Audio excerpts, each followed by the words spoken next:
and welcome Ballard FC faithful, welcome West Seattle Junction FC visitors, and welcome neutrals alike to our broadcast this gray, blistery, brisk evening here in Seattle Center at Memorial Stadium. I'm your broadcast host, Cole Weaver, up alone in the booth this evening, so everybody will be having the pleasure of listening to my voice and my commentary alone, but we should have a good time. Ultimately, this game tonight is primed really to build some budding rivalries that potentially could be long-lasting, and obviously a new challenger just across Elliott Bay to serve as a potential threat for Ballard's reigning title defense. And ultimately we're starting a broadcast here, going to give you a little bit of commentary as to both of these teams beginning to the season and what to expect through the match today. Obviously Ballard FC is starting off a little rocky to start the season and finding their feet rather quickly. West Seattle Junction a little bit all over the place with a draw, a loss, and a win. But ultimately, we'll start with the visitors, West Seattle. This is their very first away match in club history. Obviously, debut year for the club. So far, they've posed a very good defensive record. 1 goals against on average, and player to watch, very key to that defensive record, UW defender Mani Diop, obviously a very imposing figures, to say the least, and makes himself known in the attacking box as well. On the other side of the table, as we well know, Ballard FC, 2 wins, 0 losses, and 1 draw. First in the Northwest Division, coming off a victory against not Ole Town, formerly known Ole Town, currently known FC Olympia. 10 goals scored over the first 3 games is what we know Ballard to do, scoring goals, winning games by quite a margin. Key player to watch today, obviously, a name we're very familiar with, Peter Kingston, very involved throughout every single game throughout the course of this season. We're going to take a slight break here, and we'll be back to you in a little bit. After a slight commercial break, we'll be coming back with some national anthems and kickoff for this Ballard FC West Seattle Junction matchup. Nice.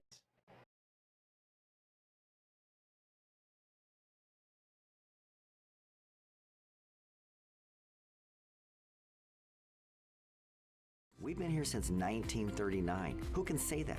We're the oldest appliance company in the state of Washington. We do a better job than anybody out there, and we just have to go out and prove it every day. Albert Lee, the original appliance experts for over 8 decades.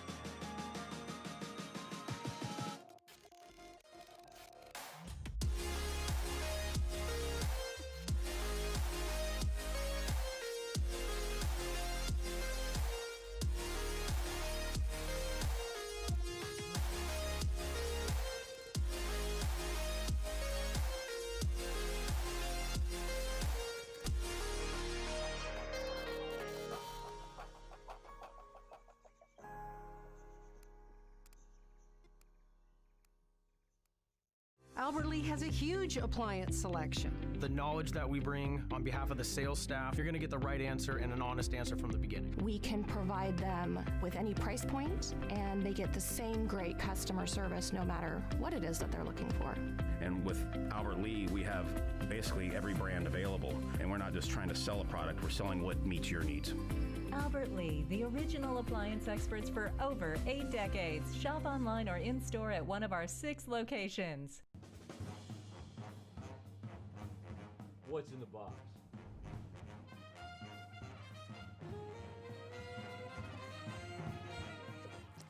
Oh, yeah, bro. I don't know what I'm touching here. Wait, that's water. No, it's not. No, it's not. Bro, stop it. Why is it so cold? It's ice cream. It's chocolate. I think it's a milkshake. Oh, it's a Dick's milkshake. I kind of like how it felt. Is that you? No. Oh, that's a pickle. No, that's a. Is that a melon? orange? Melon. No, that's not melon. It's cantaloupe. Orange. No, it's orange slices.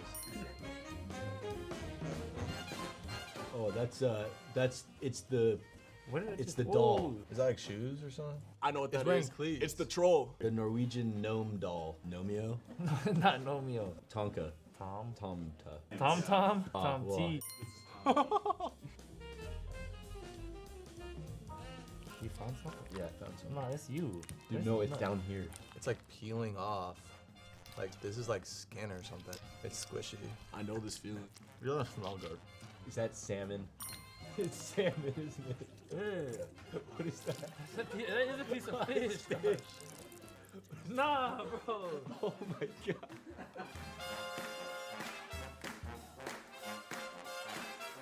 Yeah, it's melon peeling. No, it's too big for an orange. Nah, skin's It might kinda be a thick. melon. Could be a cantaloupe. Is it a pickle? Nah, it's No, not a it's a pickle. cantaloupe.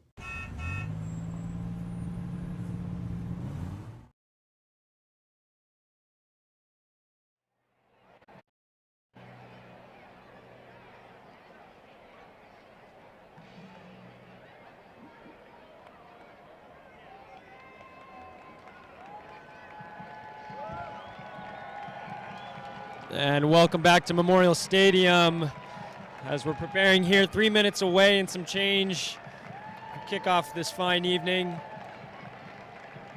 West Seattle Junction FC players entering the field, hearing the West Seattle faithful up in the stands, not too far away from the bridge keepers.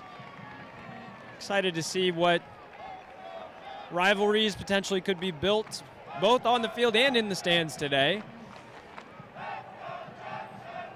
Junction FC fans making themselves heard early on.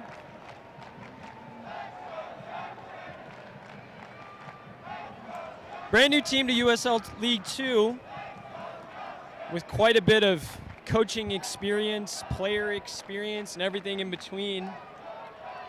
Head coach Eric Oman, 30 years of coaching, including a 15-year collegiate coaching career with University of Northern Colorado, University of Washington, University of Montana, Colorado College, and U.S. Air Force Academy. So obviously, he's been around the block when it comes to the coaching side of things, and you know, at his side, a couple big-name assistant coaches, one of which we're likely very familiar with, Roman Torres at his side, obviously local Seattle Sounder and Panama national team legend, filtering in some time with the Tacoma Stars indoor team as well. On the bench tonight for West Seattle Junction FC as a coach, not as a player. But very valuable individual to have from the perspective of game knowledge and mentality, and as well as individual player growth. There's something to be said with this division and the growth platform that it provides for these players. Obviously the path to pro being so important. And seeing current professionals, former professionals, really getting involved with these teams and with these programs, it's a great thing to see. And as a player, I'll tell you, when you have someone like that on your side working for you and encouraging you and giving words of of advice, I should say, you know, that's something to be said. Obviously West Seattle FC very much having that. And as we're starting to hear the bridge keepers find their voice, responding to visiting West Seattle FC Junction, or excuse me, West Seattle Junction FC loyalists. The stands fill up today. Ballard, you made yourself heard in the opening night last weekend. About 2,300 attendees for that match. As we're watching the stands fill up today, I want to give a quick shout out to KEXP for being the main sponsor tonight for Ballard FC Music Evening. KEXP hosted quite a fun pre-game party at their campus just a block or two away from here. As we're prepared to have a night filled of football, goals, defensive efforts, and music. Both the teams making their way out here to center field.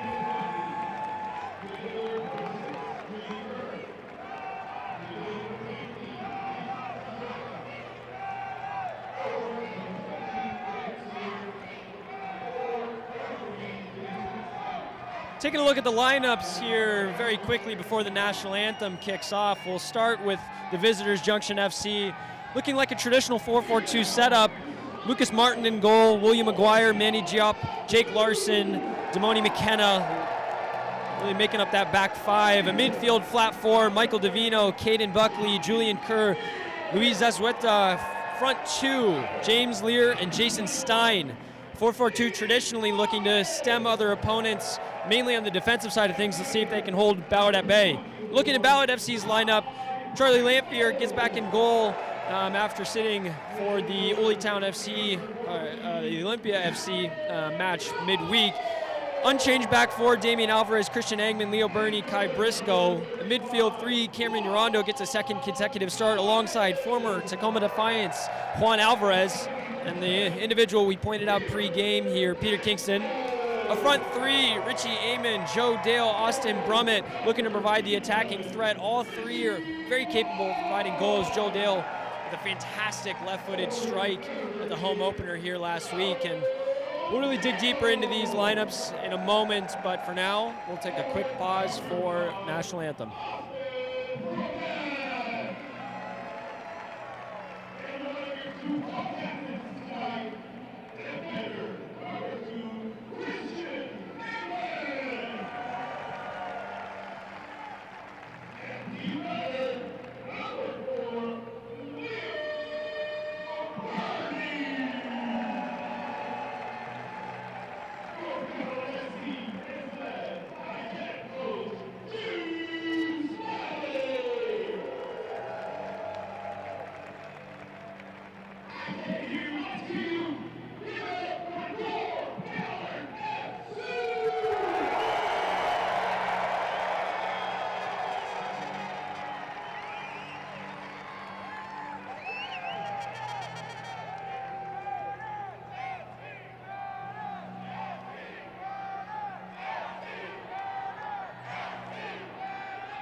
Two teams in a city filled with so much talent, players and coaching staff alike, with the hopes and dreams of lifting silverware at the conclusion of the 2024 campaign. A David versus Goliath-esque matchup, one bathing in the glory of national success, the other with an immediate objective of staking their claim as a worthy crosstown rival. Welcome everybody this evening. It's West Seattle Junction FC versus your Ballard FC. I'm Cole Weaver, your host. Very excited for this matchup. So much on the line early in the season with these summer fixtures. Every point is so vital. Ballard with a slightly rocky start, beginning the season with a draw against Tacoma Stars and following that up with some very emphatic performances, both resulting in 3-point victories. West Seattle Junction FC, a little bit of instability, I'd say. They've changed their lineup a couple times. The formation changes have been slightly different. New goalkeepers, new mixtures with the back four, playing with the back three, a draw, a win, a loss. You know, it's one of those teams where it's very dangerous to play against. You know, everybody on that team right now is looking to prove themselves and really cement their spot in the starting 11. As both teams huddle up. Final words from captains, from coaching staff.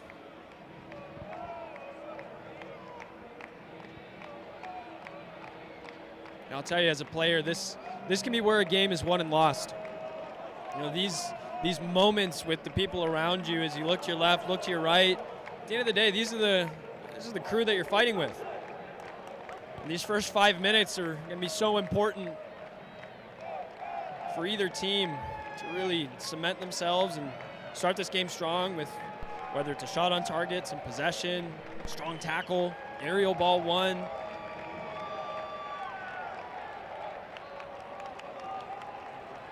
West Seattle takes the field. Ballard FC follows.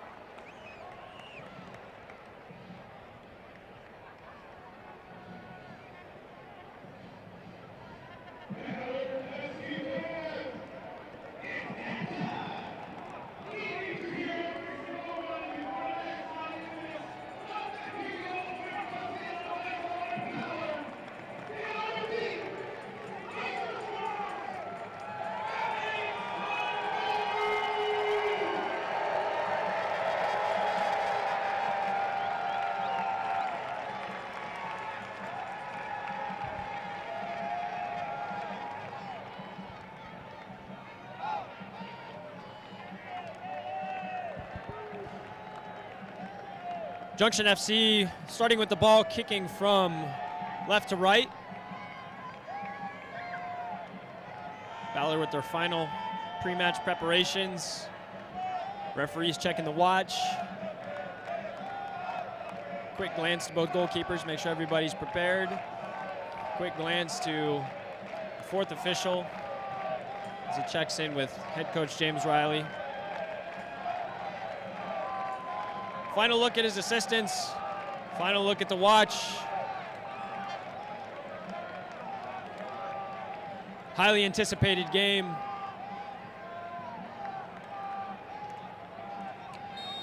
And we're playing. Immediate long ball early from Diop. Won by Christian Eggman. A little bit of a midfield scrap.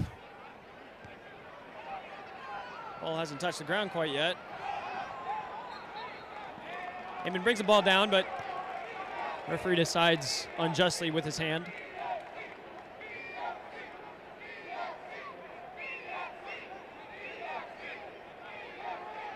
Stein standing over the ball. And this is what we talked about pre-game. Wanting to get on the front foot early, looking to put some pressure. Diop, hard to miss in the crowd. Pointing exactly where he wants that ball. And as we see Ballard looking to set their line right on top of the 18.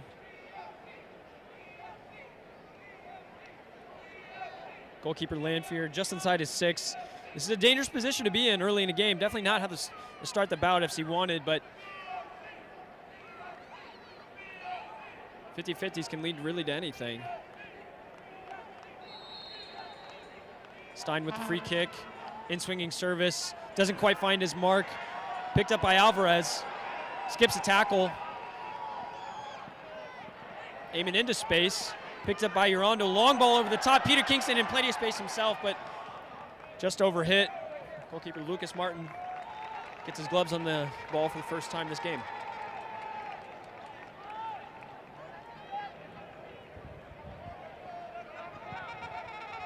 Martin elects to go long. Eggman with a contested header one, picked up by Alvarez and Urondo. Forfeited on the far side.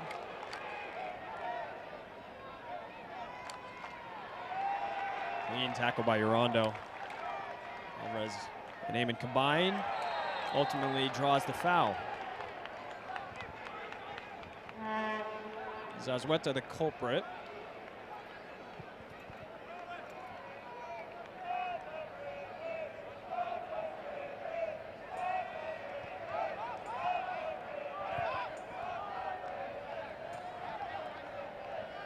Lanfear. Bernie. Back to Lanfear, inviting some pressure. Eggman. Alvarez. Early clipped ball, looking for Brumman's feet. Offsides. Referee just on the halfway line. Telling Brummett back and forth.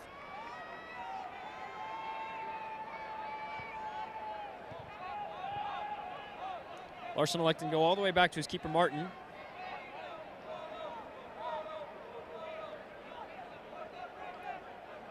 Clear direction of play early here from Junction FC, skipping the midfield entirely, looking to win a first or a second ball in a knockdown.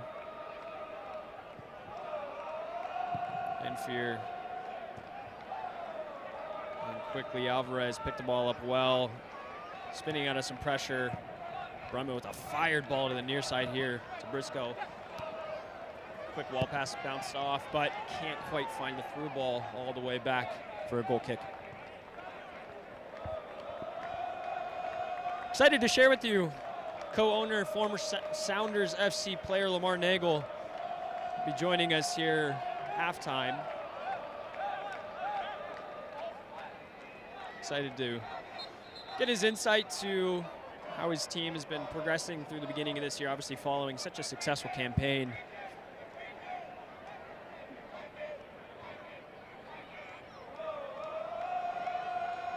Referee doesn't seem too happy with the inflation of the ball, but tells him, I guess we're good to go. No Tom Brady situation here.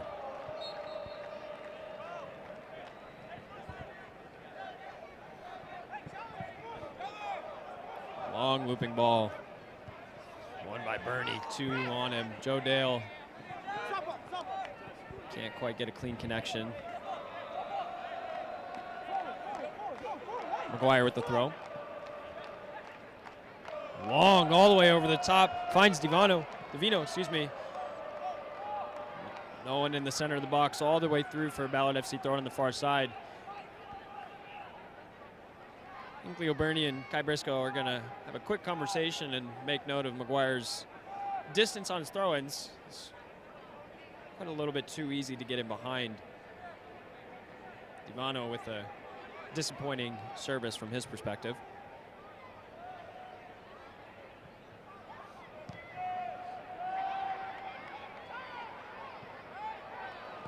Awkward ball. Slight shank and leads to nothing. Stevano again, maybe not with the connection he was hoping for. Ballard inviting a little bit more pressure and electing to go long, but slightly missed hit by Leo Bernie and out of play here. 5 minutes into this match, and I have to say, head coach Eric Allman, Junction FC, probably a little bit more pleased with the start. James Riley, as Ballard haven't quite seemed to find their feet.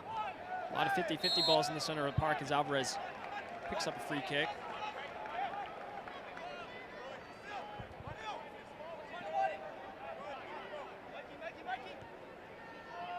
Short to Briscoe. Bernie.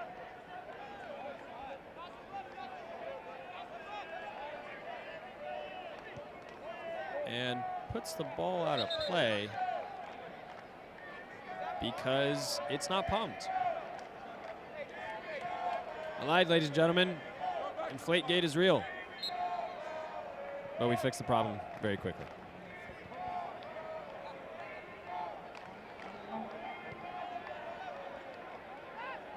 Hangman in a little bit of danger. Zazueta on the far side, doing just enough to intercept Hangman's pass. Leads to nothing, but again, maybe not quite happy with their start, as we see here on the replay. I mean, maybe just taking a little bit too much time, a little too casual. Lanfear says, no more short play, we're going long.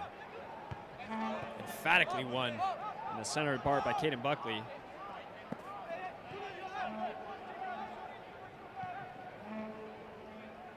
Bernie. Gets a man on shout from his bench. Late challenge. Referee comes back to it. Sides have a quick word. James Lear.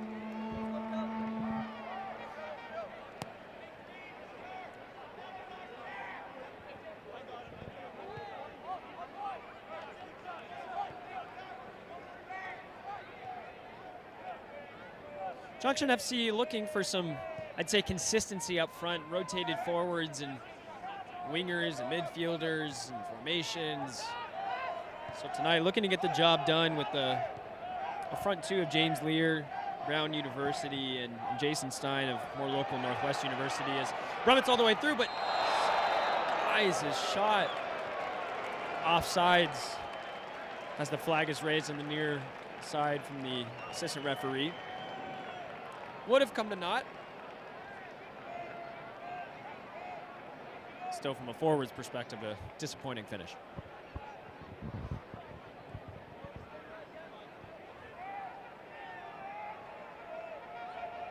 Martin electing to go long once more. Well challenged by Alvarez. McKenna with the throw. Lear. Triple teams. Zazueta on the far side does enough. Picked up by Alvarez. Very fancy feet to get through. Ball finds his way back to him. Near side Kai Briscoe skipping into challenge. Vano the culprit. James Riley immediately asking the question of fourth official. Starting to count the challenges here. 9.5 minutes into the match. That's what all good head coaches do.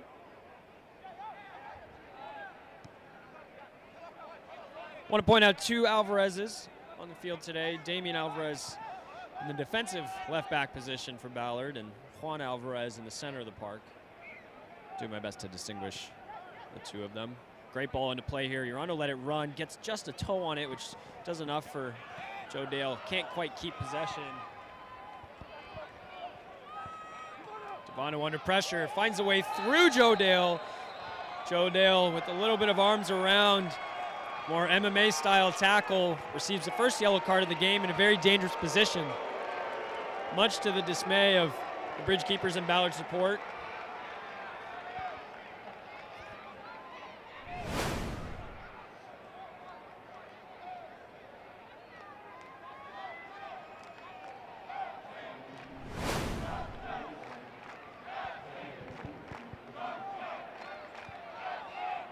Stein standing over.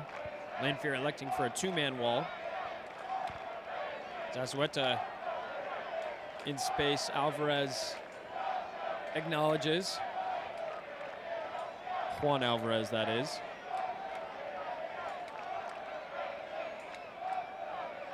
The rest of the skyscrapers in the box. Money Giap marked by as aerially proficient Christian Eggman on the far post. Service. Stein back post all the way through. No pressure on Ballard FC's goal.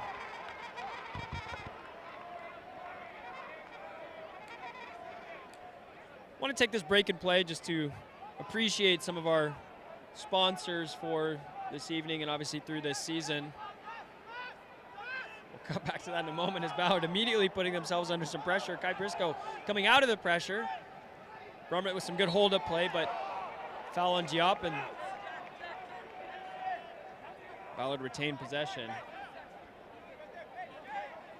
If you're with us for the pre-match broadcast, fortunate enough to see the recent commercial footage with Dick's Drive-In, some of the Ballard FC stars, Leo Burney, Alex Mejia, featuring. Ball over the top, Joe Dale just on the far side of Monty Diop and leaning into an offside position. But again, thank you to Dick's Drive-In for partnering with the club in 2024 to help bring you the broadcast you're listening to here today live from Memorial Stadium and obviously free on YouTube. Dick's is a local staple. Growing up, a Ballard kid myself, it was a great evening to go out and get some Dick's Burgers with some friends as West Seattle putting themselves under some pressure. Diop nutmegging Joe Dale, unfortunately for the second time this evening.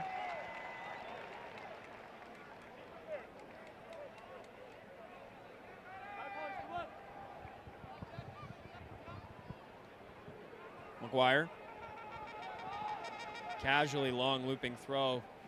Headed on by Divano. Stein can't quite keep it in play. Ballard FC throw.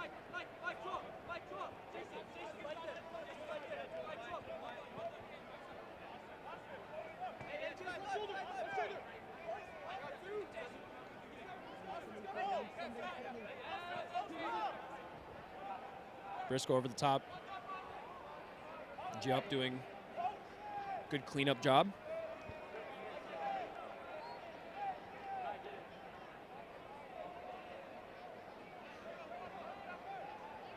Quickly to Dale. Down the end line and long looping service. Curved out of play. Comes to a goal kick.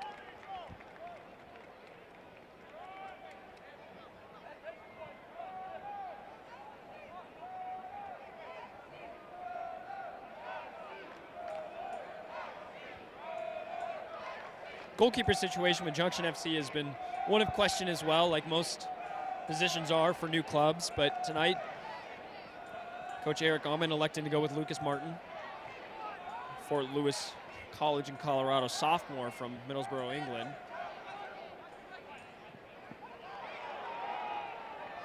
Very clean feed. Peter Kingston picks the ball up well, combines with Alvarez, finds Joe Dale on the near side. Diop with a clearance, but lands to Brummett, who finds Kingston on the far side. Early service into the 6-yard box. Glancing header just wide from Brummett, but very good attacking play from the Ballard trio.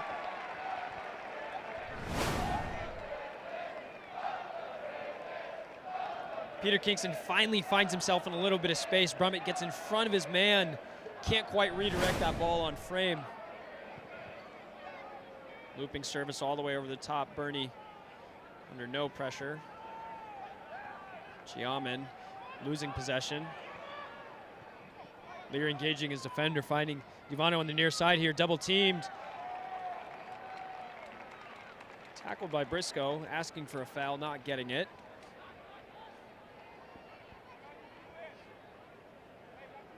As we've already pointed out, McGuire does have quite a long throw, and it looks like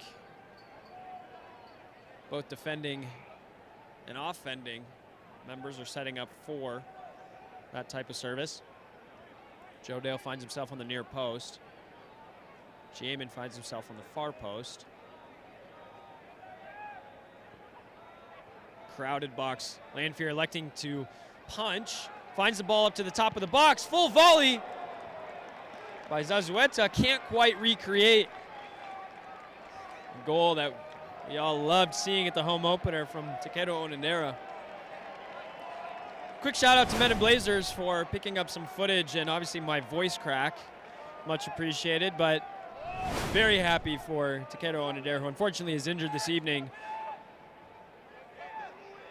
But I've been told from some inside sources that it won't be for more than a week.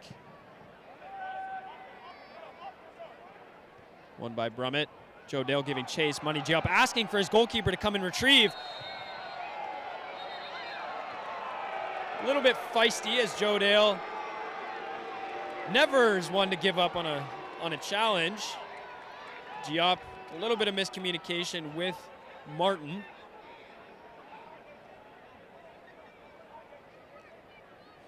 Ends up doing enough to receive a foul. Martin electing to go long once more.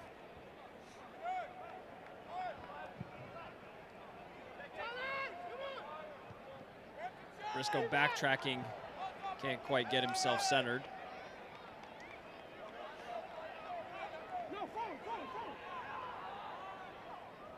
Short throw this time, baiting the long throw.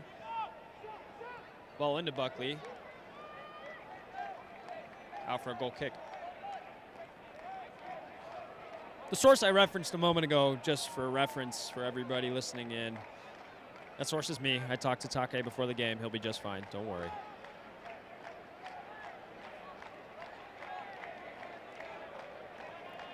He wanted to point out the importance of the toe socks, as heard in the previous broadcast.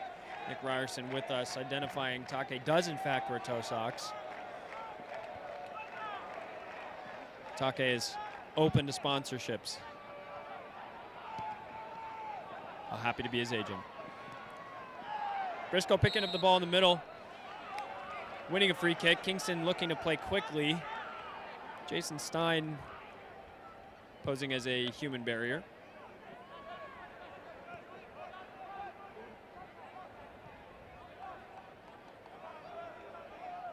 Damian Alvarez. Cross to the near side, Bernie.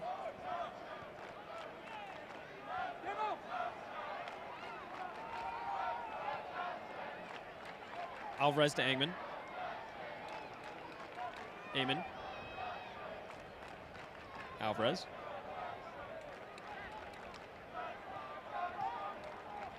Alvarez to Alvarez. Near side with Bernie.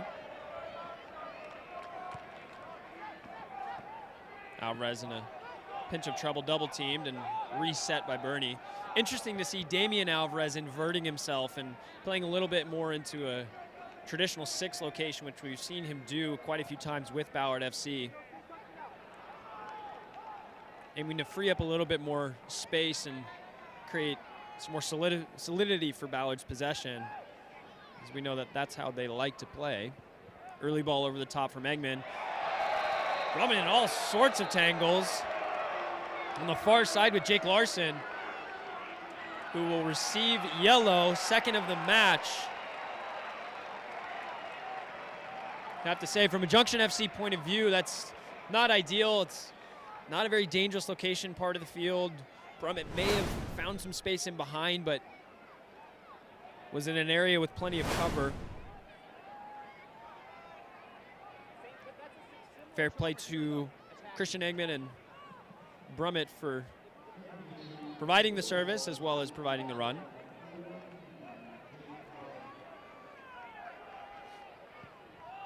Ball again over the top by Kingston. Joe Dale, the recipient this time, wins the header, but second ball picked up. Finds its way all the way back to Briscoe. Kingston. Alvarez. Irondo. Strong challenge on the far side by McKenna.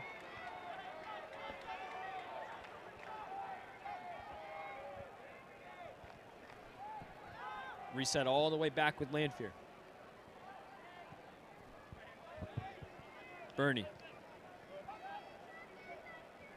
Lanfear.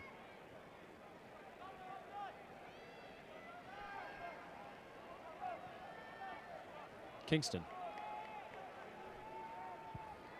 Taking his man on, beating one. Looking to beat a second. Strong challenge by McKenna. Nothing but a throw-in, says the referee. Brummett not having any of it.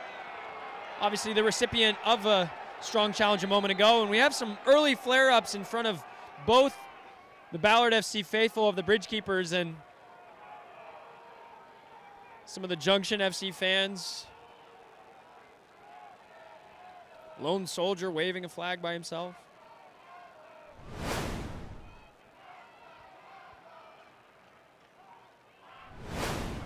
It has to be said, obviously, geographically, you'd expect this to be a budding rivalry. But I'd say with any rivalry, there needs to be some strong competition. I think every team in this division would like to solidify a rivalry with Ballard FC, former national champions, obviously. West Seattle FC early in this match, definitely up for a fight. See if they're up for a competition as Kingston takes his man down the line. Larson doing enough and conceding just a throw in, not a corner. We'll see Christian Eggman come all the way up here to provide one of his trademark long throws.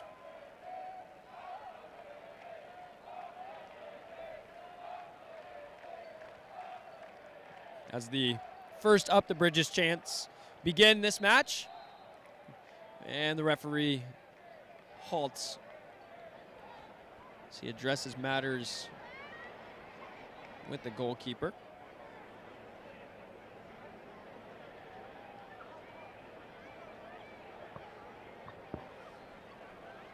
A lot of pushing and shoving. Everybody entitled to their space. The goalkeeper usually staking their claim the most. Lucas Martin actually starting inside of his own goal at the moment. Long looping throw by Engman. Finds the center of the box. Stein with the clearance. Devano with the second clearance. Finds its way past Ballard FC bench up into the reserve section.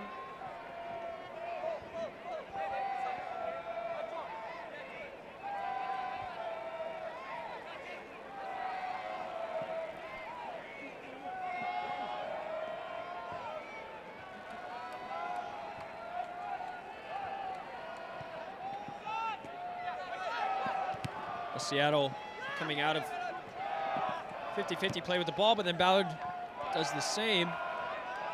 Near side with Dale. Spins his defender. Briscoe beats one, beats two, finds Alvarez. Infield pass to Dale, but well picked up. Another miscommunication in the center of the park, this time by Julian Kerr, captain. Can't quite bring it to touch.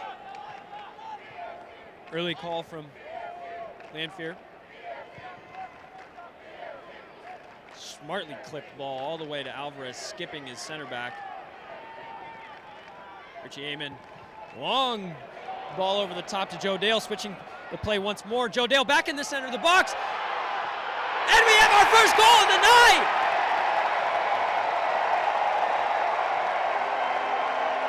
Damian Alvarez picks the ball up, can't put it in the back of the net himself, but finds his compatriot, Austin Brummett, for one of the easiest goals he'll receive this season.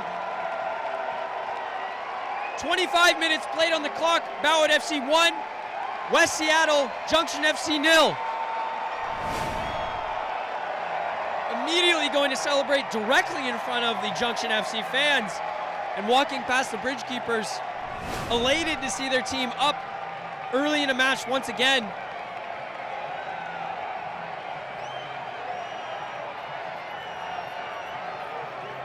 Such a fantastic passage from Ballard.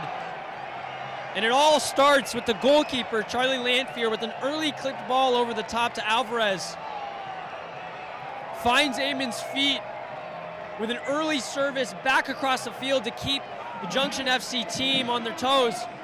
Joe Dale doing a really good job to get that ball back centrally and some quality service this time.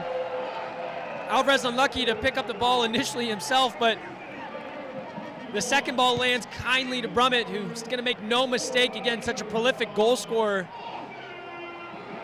And Dick's Burgers have been thrown into the crowd 25 minutes in. So if you're sitting at home and maybe making yourself some dinner, you could have saved yourself some time by coming down to Memorial Stadium and catching the Dick's Burger as the first goal was scored this evening, and I'm sure there'll be more. 1-0.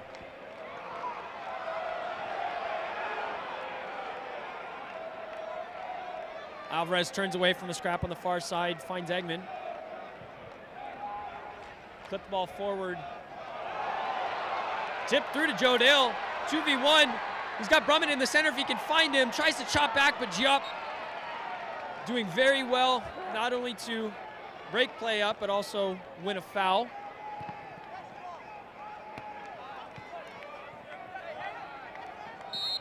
Briscoe doing well to hold his position against Michael Devano.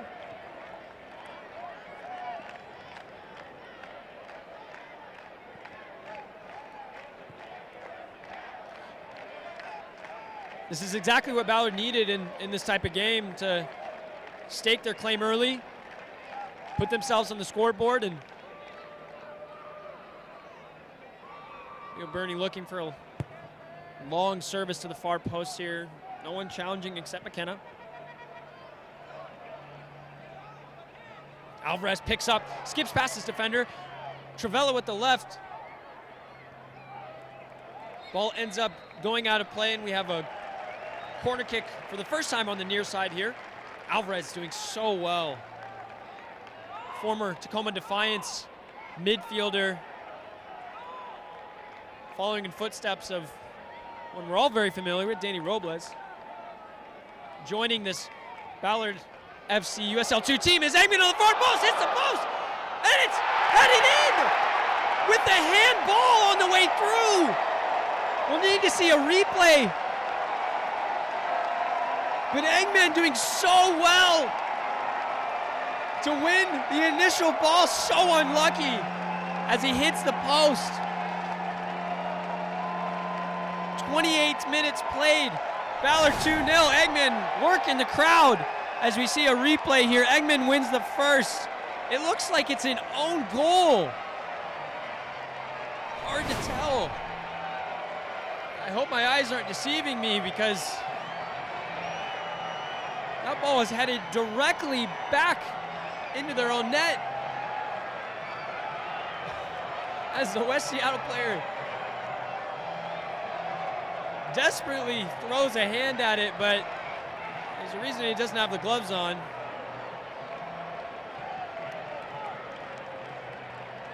Might even be thankful that that handball didn't prevent a goal, because that would have been a sure red, and 2-0 down, or even 1-0 down with a red card and 10 men, and early misplaced pass from McGuire. West Seattle filling the heat.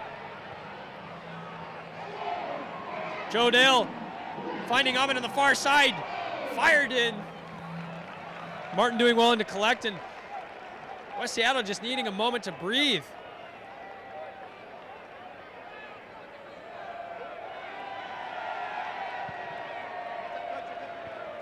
Martin playing long. Alvarez winning the initial header. Damian Briscoe picking up the pieces. Clean touch from Richie Amon on the far side. Caden Buckley and Julian Kerr combining. Assistant referee electing to use his flag and signal to the center that foul play had occurred. Peter Kingston not too happy with it.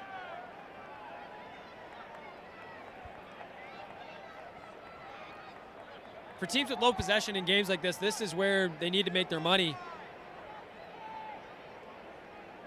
As we see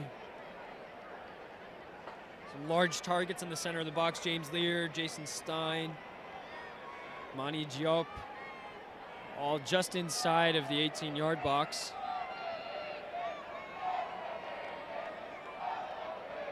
Zazueta standing over it. Richie Amon, lone soldier, offering his body as a shield. In swinging service. Bobbled by Lanfear. Can't quite collect on the first. Helped out by his defender. Kingston doing some defensive work. Lanfear with not quite some sure hands in that instance. Didn't have a lot of pressure on it, but couldn't bring it to touch. McKenna on the far side preparing himself to launch it centrally. G up the target, back in by Larson. Eggman with the clearance, clears off Buckley. Falls to the top of the box for McGuire, puts it back in and reset in the goalkeeper's hands and ultimately to Eggman's feet. Long switch of play with the left peg. McGuire doing enough. Picked up through the combination of Briscoe and Brummett. Bernie. Excuse me, that was Urondo. Alvarez now.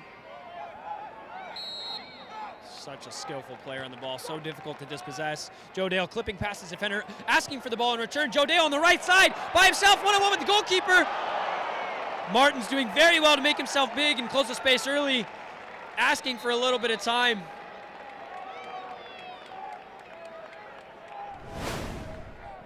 Fantastic save, but again, a very great passage of play. Joe Dale finds the 1-2 into space. Martin off his line extremely early and definitely needed to make that save. Joe Dale had two options centrally.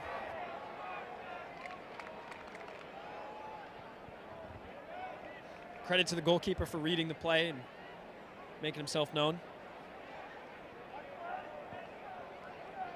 Dorian Layer, the goalkeeper coach, as we just saw him come off camera there, a friend of mine. Long throw in by Eggman. Referee signaling, comes off a West Seattle defender. Ballard goal kick. Alvarez and Kingston trot over.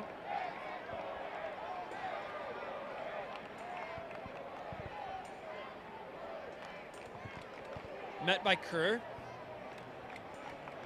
If I'm Alvarez and Kingston, I'm looking at this 3v1, 3v2 situation here, and I'm attacking every day of the week.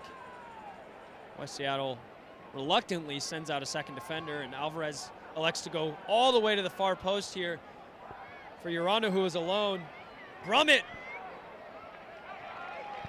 with the strong leap to win the header, but no Ballard player to receive the second. Martin putting his midfielder Kerr under a little bit of pressure. Diop clips the ball forward.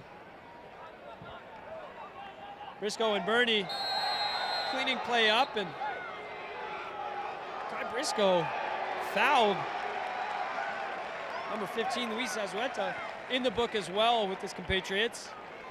Another unnecessary yellow, though, you have to say. Ballard were in complete control of the ball. Not an advantageous position.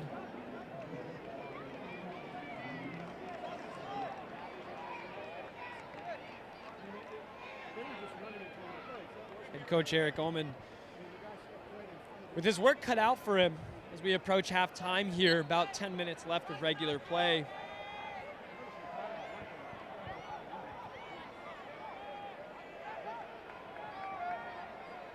Eggman, Urondo, Bernie.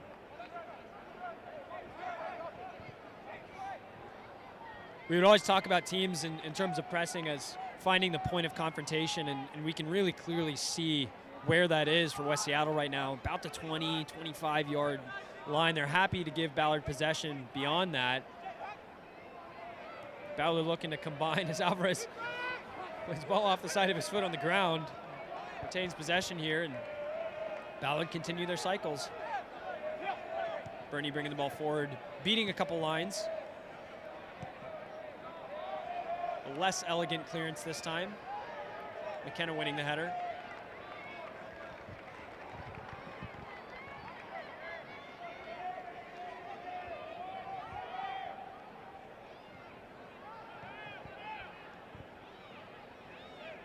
Lear winning the header, but the second challenge won emphatically by Urondo.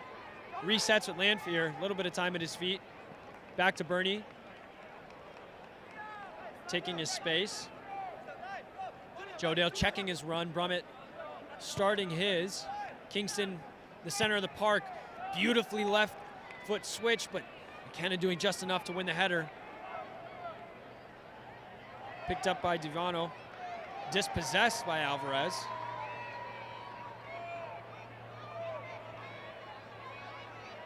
And Urando coming through the backside of Divano, and free kick, looking to see if West Seattle will remain possession or go long, and they elect to remain. Ballard's pressing just so potent, as we see 2 or 3 forwards every single time the ball is passed, immediately putting pressure, not giving the time for the Junction FC midfield or defenders. So they are almost forced to clip the ball and skip the midfield entirely. McKenna, great switch of play to the near side here. Zazueta inside to out, finds his overlapping Ronnie McGuire. Cleared well by Bernie.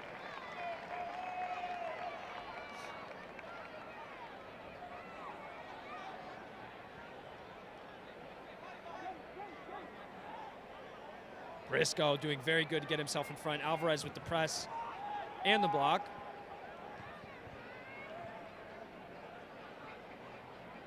McKenna picks up the loose pieces, but Eamon gets a toe in front. Counter-attacking opportunity. And McKenna now receives a yellow card. Feisty first half here. Ballard, I believe, with 1 yellow card in the count, with West Seattle 4.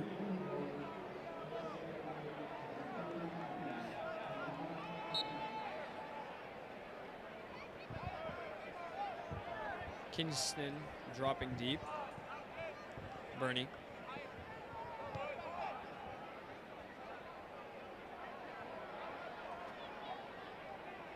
Alvarez.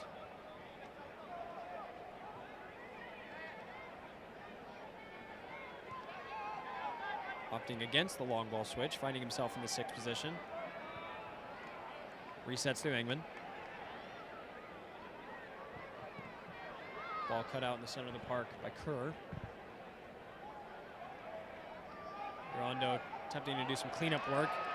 Makes his way through 1 defender. Finds Richie Amon. Cuts inside. Clip ball towards the center. Rondo can't quite find, but Briscoe in acres of space by himself. Quickly being addressed by Zazueta.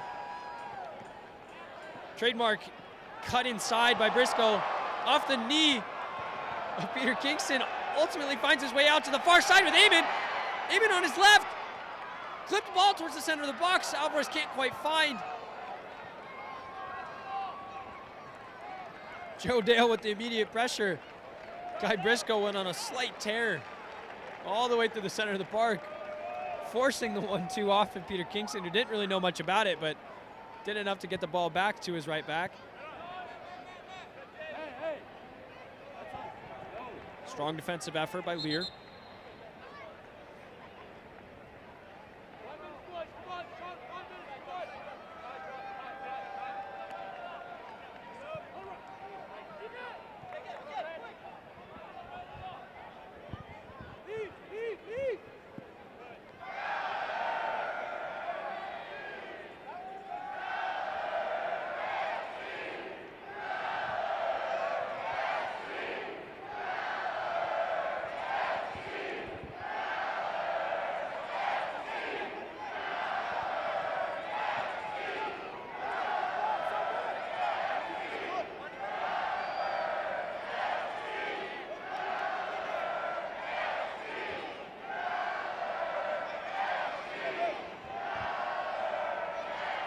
$2,000 Ballard FC fans making themselves known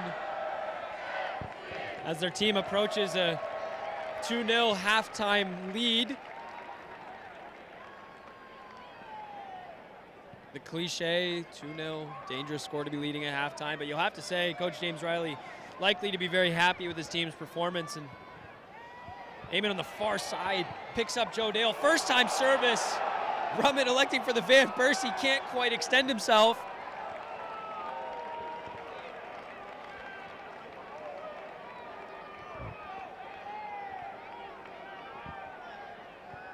Engman with an early throw. Miscleared by McKenna. Aiming ball into the box.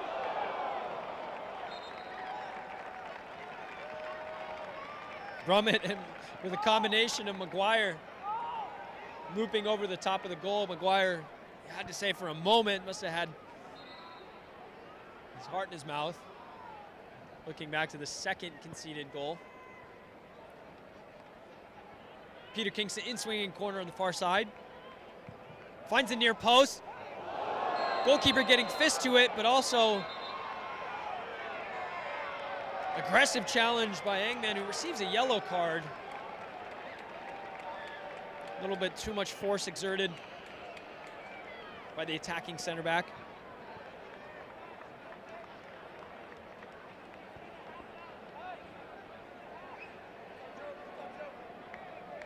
Lucas Martin definitely having a busy half here.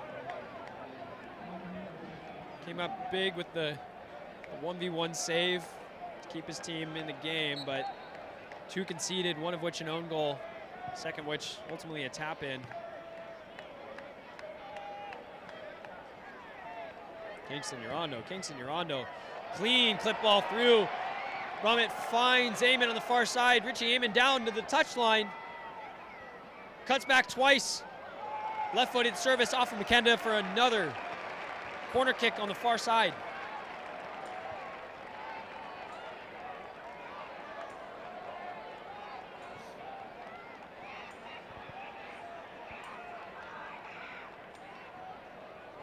Two minutes of regular time remain before we enter stoppage time. Referee keeping a keen eye on the goalkeeping situation. Long ball service over all the way past everybody harmlessly for a goal kick. Not Peter Kingston's best.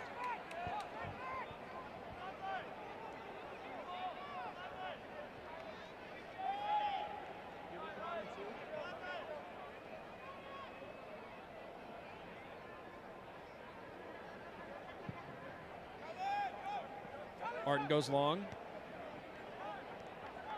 Won initially by James Lear, but picked up by Alvarez. Slight backspin on the ball. Jamin almost keeping it in play.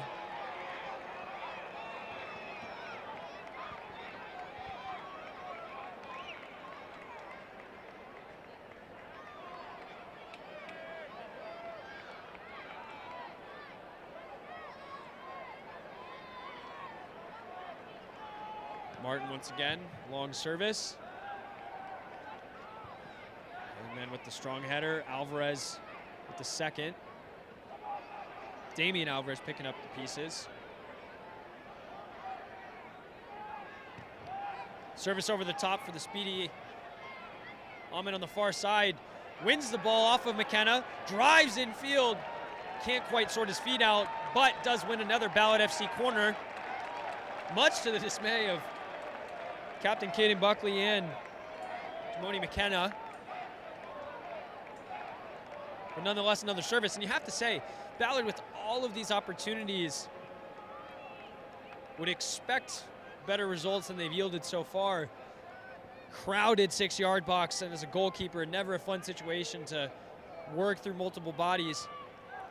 Going short this time. Training ground routine. Kingston to the far post. Bottled! And it's in the net! Lucas Martin with his hands on the ball, but could not collect. We saw Lanphier earlier in the match with a similar error. This one leading to the worst case result for West Seattle Junction FC, 3-0 as we enter the first minute of stoppage time. Multiple players on the Junction FC back line asking the question of why there potentially wasn't a foul. But you have to say, Lucas Martin, we need to do better with our hands there. 2 hands to the ball. No real pressure. Jake Larson going long quickly.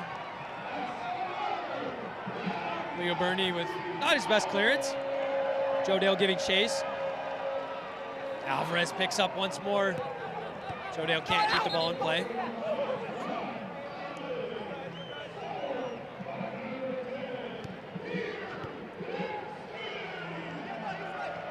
Diop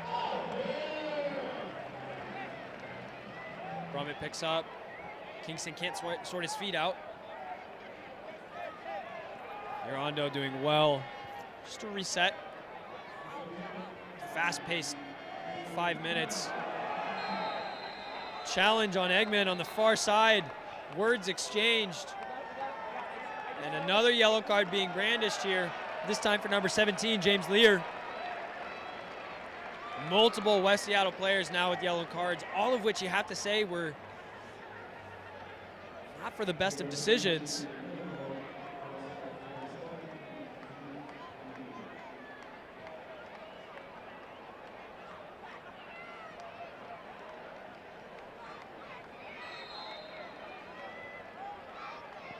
This first half brought to you by another one of our sponsors for this 2024 season, Albert Lee Appliance. Come back to that in a moment. Endless stuff here from Ballard as they're immediately attacking the goal, and another corner kick. I barely have time to read our sponsors. But thank you again for Albert Lee Appliance for helping to bring Ballard FC matches live again from Memorial Stadium here on YouTube. Over 90 brands of kitchen, laundry, outdoor appliances for your home. Friendly, knowledgeable staff to make sure you find exactly what you need. Peter Kingston with their in-swinging service, far post. Leo Burney, the recipient this time. And we finished the first half 3-0. Ballard FC with a commanding 45 minutes.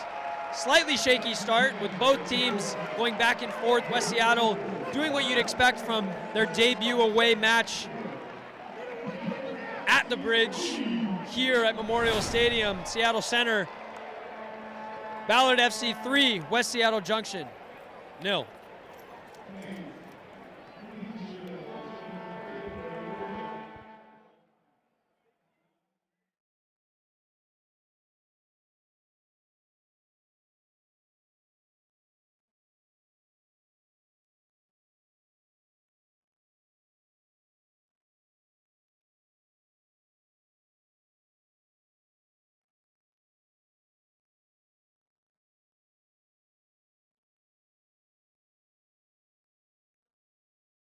We've been here since 1939. Who can say that? We're the oldest appliance company in the state of Washington. We do a better job than anybody out there, and we just have to go out and prove it every day. Albert Lee, the original appliance experts for over 8 decades.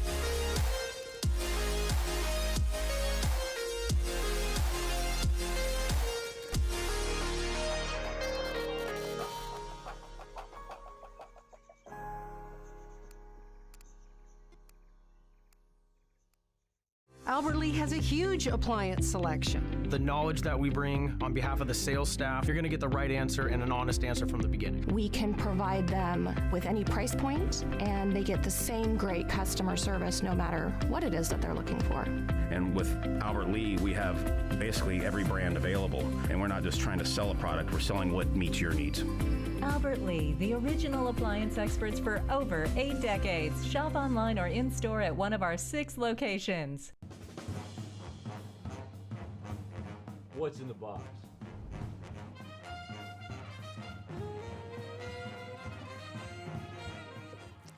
Oh, yeah, bro. I don't know what I'm touching here. Wait, that's water. No, it's not. No, it's not. Bro, stop it. Why is it so cold? It's ice cream. It's chocolate. I think it's a milkshake. Oh, it's a Dick's milkshake. I kind of like how it felt. Is that you? No. Oh, that's a pickle. No. No, that's a... Is that a melon? orange? Melon. No, that's not melon. That's cantaloupe. Orange. No, it's orange slices. Oh, it's the What is it? It's the doll. Is that like shoes or something? I know what that It's wearing is. cleats. It's the troll. The Norwegian gnome doll. Nomeo? Not Nomeo. Tonka. Tom. Tomta. Tom. Oh, Tom well. T. You found something? Yeah, I found some. No, it's you. Dude, no, it's down here. It's like peeling off. Like this is like skin or something. It's squishy. I know this feeling. You're not smell good. Is that salmon? It's salmon, isn't it? What is that? That is a piece of fish. Nah, bro. Oh my god.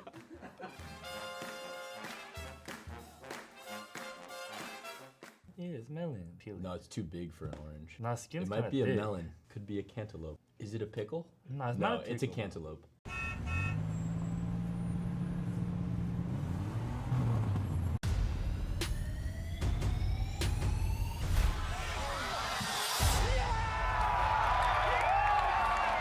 Players on the far side of the field.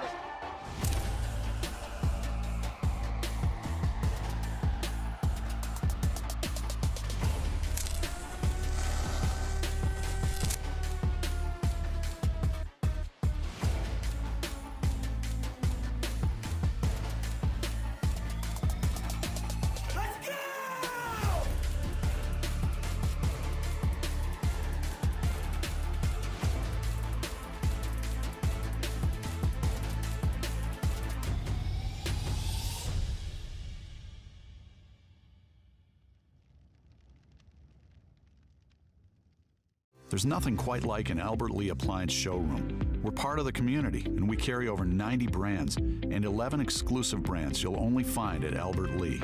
We're the most beautiful showrooms in the area. We've got the best salespeople, and yet we're still one of the best price points in the industry.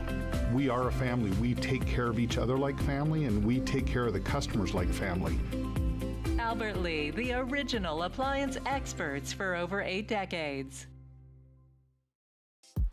Art is a celebration of our world and a crucial way to capture the stories and images around us. When we make art and when we appreciate art, we express what is valuable to us and make the world a more vibrant place. Art in the community allows a neighborhood to create a shared identity, establish a sense of place, and extend belonging.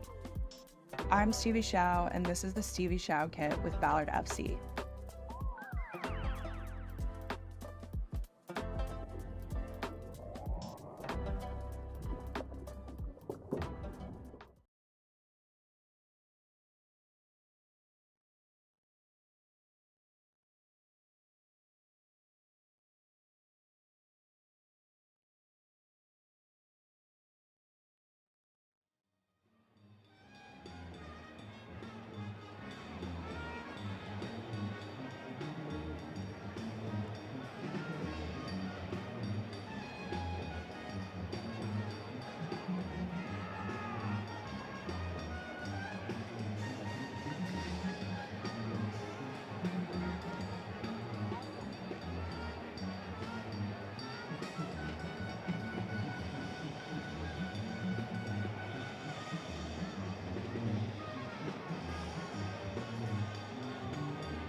And we're back. Welcome back, ladies and gentlemen, to Memorial Stadium. Cole Weaver alongside local Seattle legend, Ballard FC legend, Seattle Sounders legend. I can keep going. Lamar Nagel, welcome to the broadcast, my friend. How are you? Thank you for having me, man. It's a pleasure.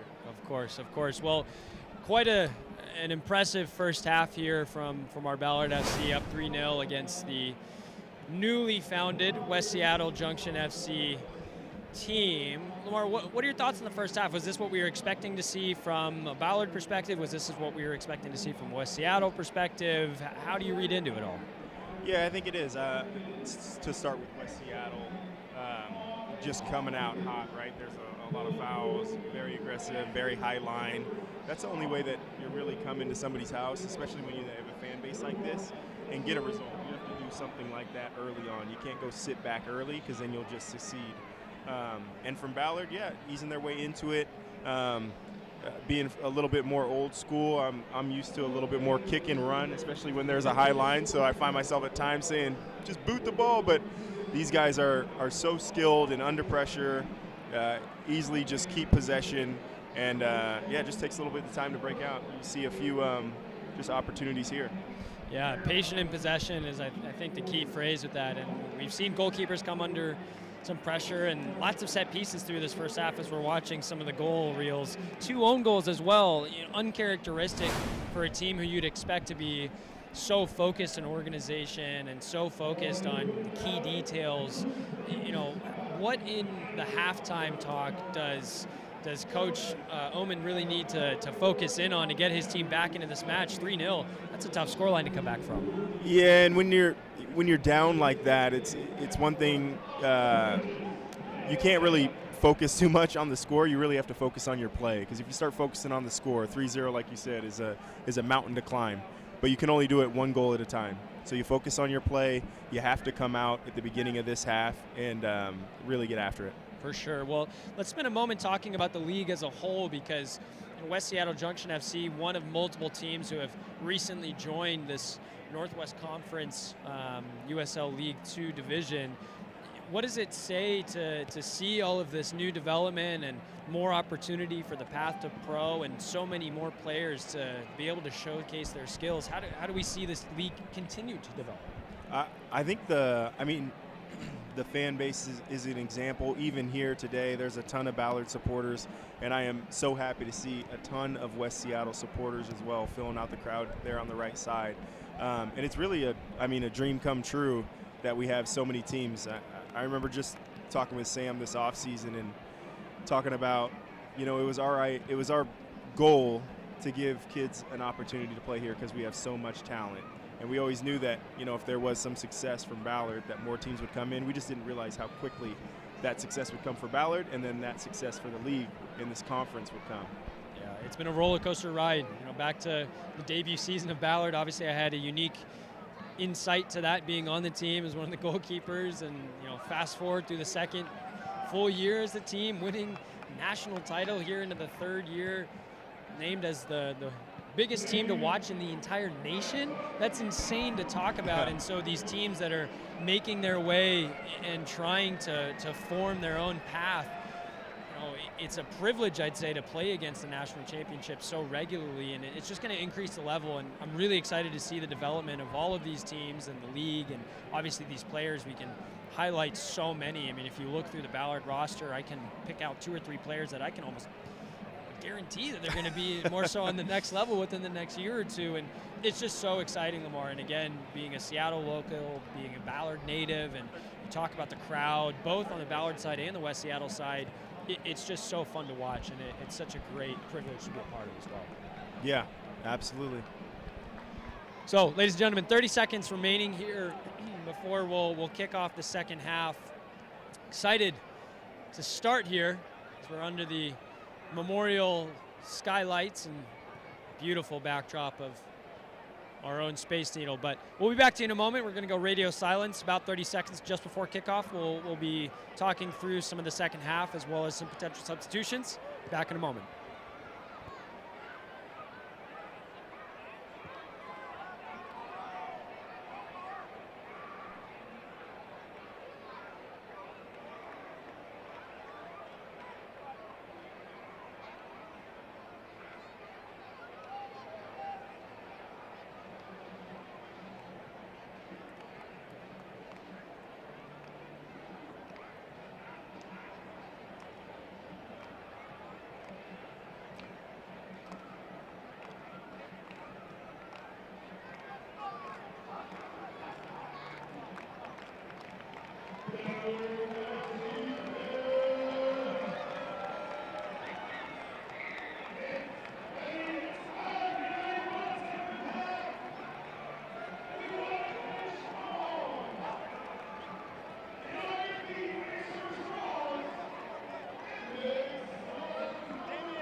And welcome back.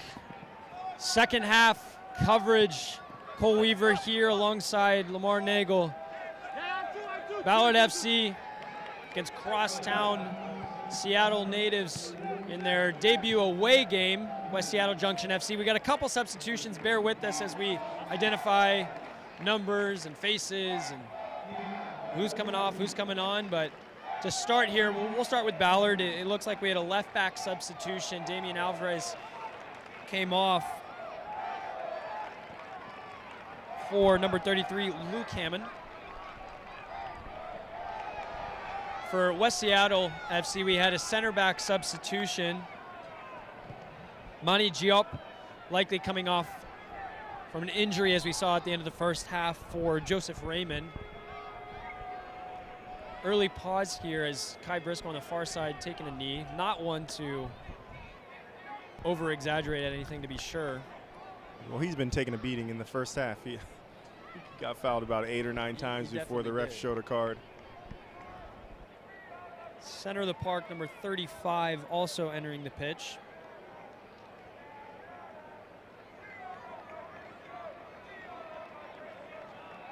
Again, looking to, excuse me, Mani Diop is still on the field, but looks like he's actually been pushed forward. I think in turn it was number 33, Jason Stein, who made way for the center back substitution. Mani Diop, obviously 1 goal on the season, aerial presence up top. And that looks like, if I had to guess, more part of the halftime conversation of how do we get back into this game, and maybe it's through some more direct play straight to the forward of the field, and for a large center forward like Diop, you have to say that might be a solution. They got to do something a little bit different. You know, in this league, sometimes chaos is one of the solutions, and that could be what they're thinking of right now. At least getting the ball forward so that they're not having a Ballard possess it on top of their 18. Right, we saw West Seattle skip the midfield quite a bit, but couldn't quite keep control of the ball. Alvarez picks up on the far side. Doing well to usher out a play, Julian Kerr. McGuire with the throw.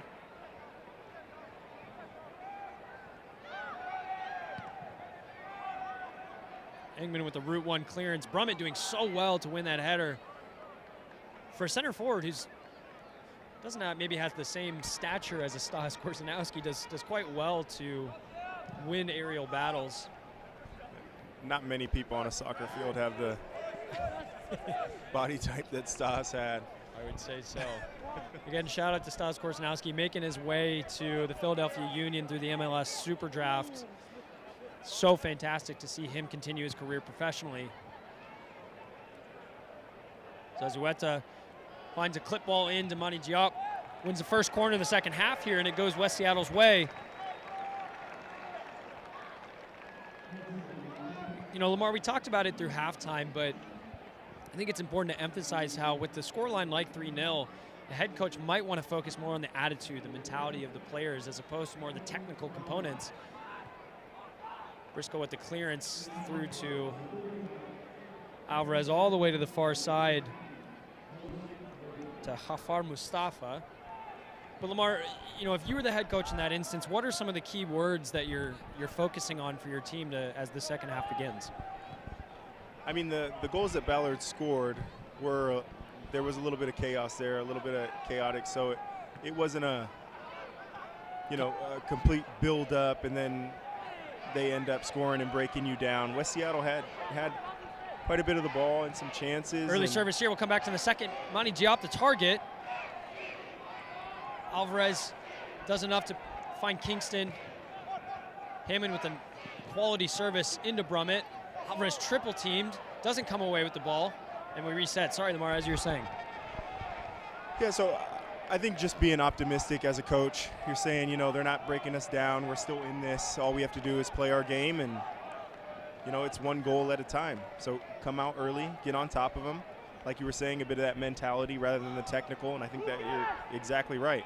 You can see here that they got, you know, 5 across, almost 6 across the back line. So it does look like it's Route 1 for West Seattle. It just seems a little early to be going to that. So maybe they are changing their game plan quite a bit. Yeah, we'll see. We'll see. Diop finding his way more on the front end of the pitch for his team, and Caden Buckley gets himself on the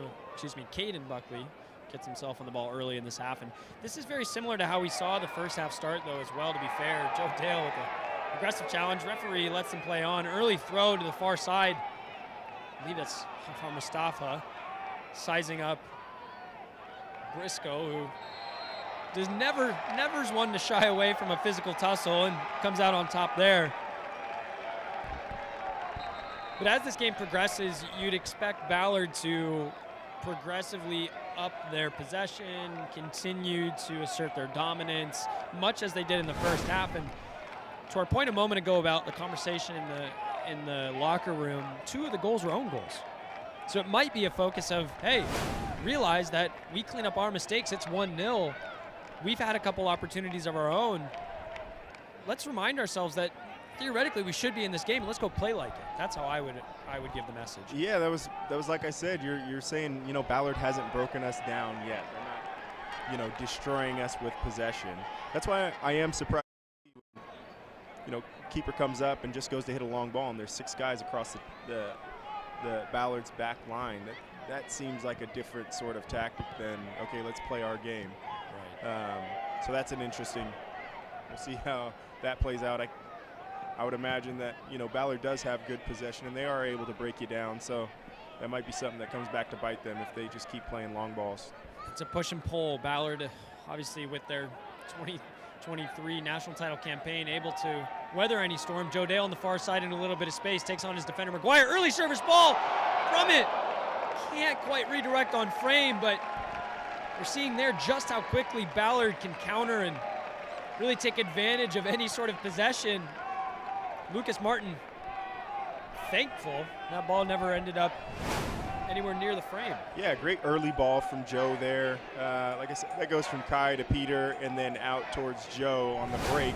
And he's in line with the back line. That's an easy ball across the back line. And yeah, Brummett's going to want that one back. But I'm assuming there's going to be more of those in a short minute here. We continue to see 6 being pressed forward. There's bound to be space left in behind, and any one of those front 3, maybe include Peter Kingston, who's on the ball now, more than happy to take advantage as he finds Eamon on the near side. Overlapping run by Hammond. Elects to come inside.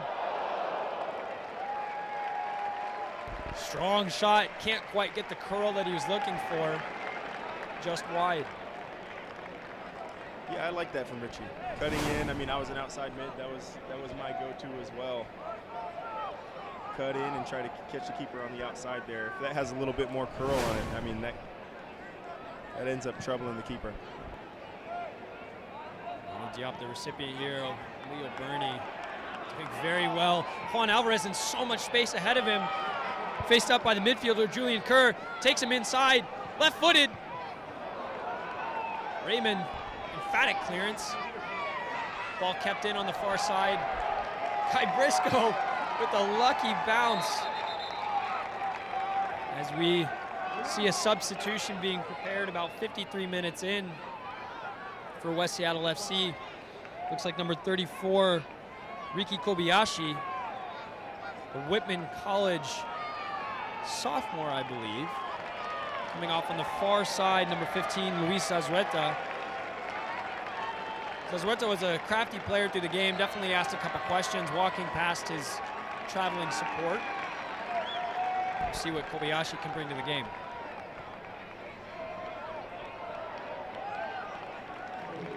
That's what we love to see as a player walks by his fans, them giving him a clap. That's, you know, when I was in college, I maybe played in front of 50 parents at the most. So to go, we've both been there, Lamar, somewhere in the summer and, you know, play in front of a crowd like this is, especially at a historic stadium like this, it might not be, you know, the best of conditions right now, but there's stories behind this field.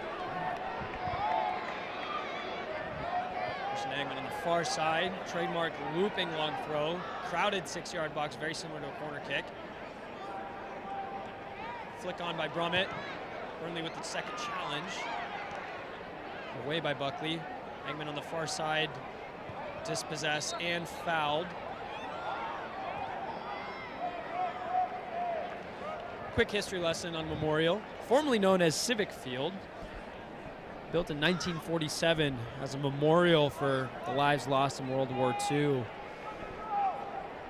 there's some anticipated renovation by the city, expected to be completed by 2027, but Mario, I have to say, I'm a pessimist. We know how construction tends to be pushed back, but I'm hopeful, right? I mean, this is a stadium, as you mentioned, with so much history. I played here in middle school, which is insane to think about, dating back. I'm not that old, but at the same time, it was a long time ago.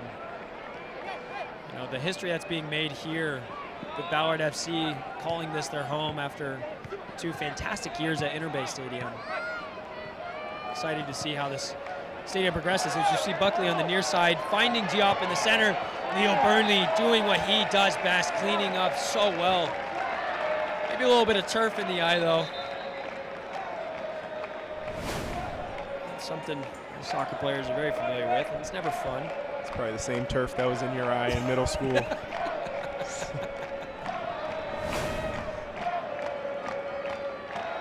Leo Burnley, you and I can share that. Turf is out of the eye. Far throw sent in by McGuire. Diop the target once more. Flicked on Joe Dale with the clearance. Briscoe putting his body on the line once more. He just continues to chase. Engman with the left-footed clearance, not quite out of the box. Kingston challenging. Karate clearance. Joseph Raymond back into the box. It's a little bit of kickball here, which I would quite love to watch from a supporter's point of view. And we have a foul given here against Ballard, I believe. No, he corrected himself. Okay. Yeah, that was a pretty obvious shove in the back on Urando on the far side. And there's actually some words being given here on James Lear. Referee having to remember, we changed sides. It is the second half.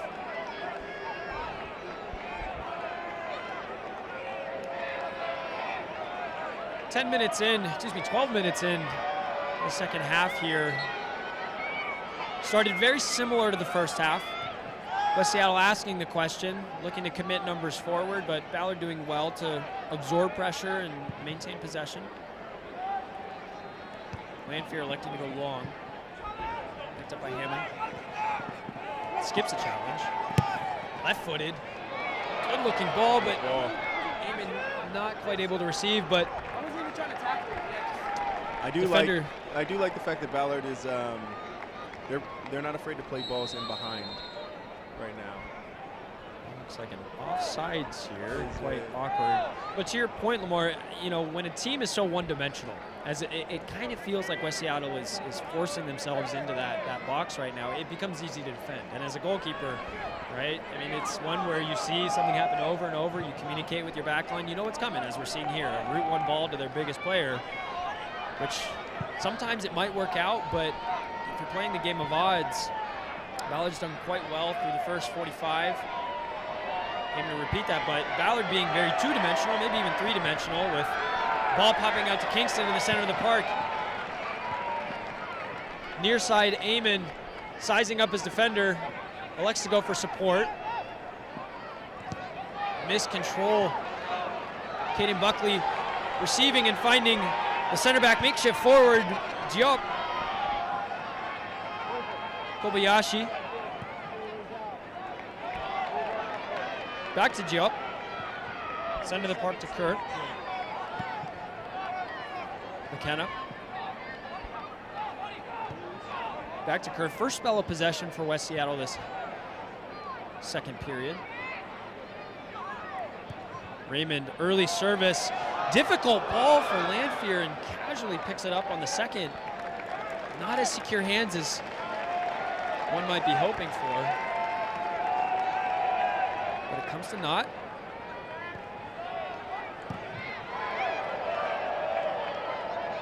McGuire sends the ball all the way up into his supporting group. Lucky fan of the day. Unfortunately, you're probably not going to be able to keep that, my friend. As he sends it back to the field. Another substitution here, keeping us broadcasters on our toes. Coming onto the pitch, number 30, Leon Tezuka. My notes provide me some clarity.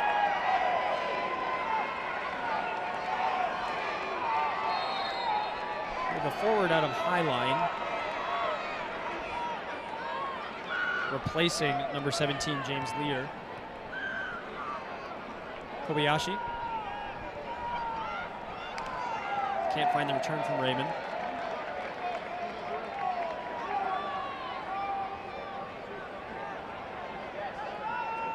Joey Dale.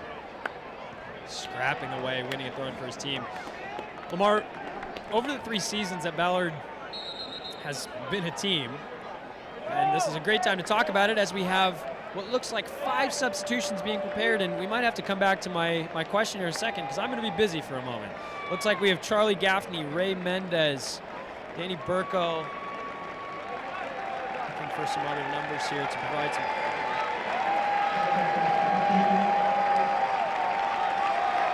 Isaac Ketchum and Cameron Cruz. Wholesale changes. Joe Dale, Amon Brummett, Peter Kingston, Kai Briscoe coming off in replacement. I was just about to mention, Lamar, the depth that this team has year over year. In our debut season, we felt like we had depth, and we did, to be fair. The second season, when we won the national title, obviously we had depth. We won a national title, but this third year, you have to say, the roster that has been put together here, you go down the list, and it's Division I athlete, Division I athlete, Division I athlete. Superstars in their own right being molded together into this team, and it's being done so well. So credit to James Riley and his coaching staff for what they've done. Is immediately Juan Alvarez. My word, we can't catch a break right now. Well, Lamar, what are your thoughts on all of that? There's a lot to unpack there. Well, when we first started this team, it was one thing that the founders said was that we would have loved to have an opportunity to come home and play in front of a nice crowd at the top division that we had, and there just weren't any teams around. So, would something like that work? And if we knew that if we created a team, that we would have so much talent on that team, and that eventually more teams would come into the league. And it was our plan that, if that ends up happening, then our talent starts to get diluted because guys are playing for West Seattle and Mid Lakes and Tacoma and Olympia. And so we knew it would happen, but I think obviously with the success that we've had on and off the field, we've become a destination as well, a well-known organization within the USL too. So guys want to come play for us, and we're able to have a very large, lineup, and the practices are all quality, so guys are enjoying those. It's just we're able to grab so much talent, and we know that eventually there will be more teams and it'll get more diluted, and we can't win a national title every single year, so that will happen, but that's part of this league, that's part of soccer, that's part of the beauty of it, and that's part of the evolution. Without a doubt. And on top of that too, most of these players are very local, right? Growing up playing together through Seattle United, Crossfire, Pac Northwest, all of these, Washington Premier, many local teams. As a ball over the top, Danny Burko in space, a little bit isolated. He has Ray Mendez in support, finds a clip ball through. Lucas Martin putting his body on the line, but doing well to receive. Great hold-up play. That's what you want from your number 9 sitting up top. Fight for the ball. He wins it amongst 2 players, holds it up, and waits for that third one. Gaffney all the way through. Again, asking the question, but you're so right. And that's another position that was very much in question, coming off of the name we've talked about quite a bit already, Stas Korzanowski. Those are big shoes to fill. And the past couple games, Alex Mejia, obviously a name we're all very familiar with. Danny Burko making a name for himself. Brummett on the score sheet today. One of the difficulties of this league is you're having a bunch of quality players, and that should be right there. And we're losing our head a little bit. Mr. Tezuka. Referee giving him the benefit of the doubt. Looks like cards are going to stay in the pocket.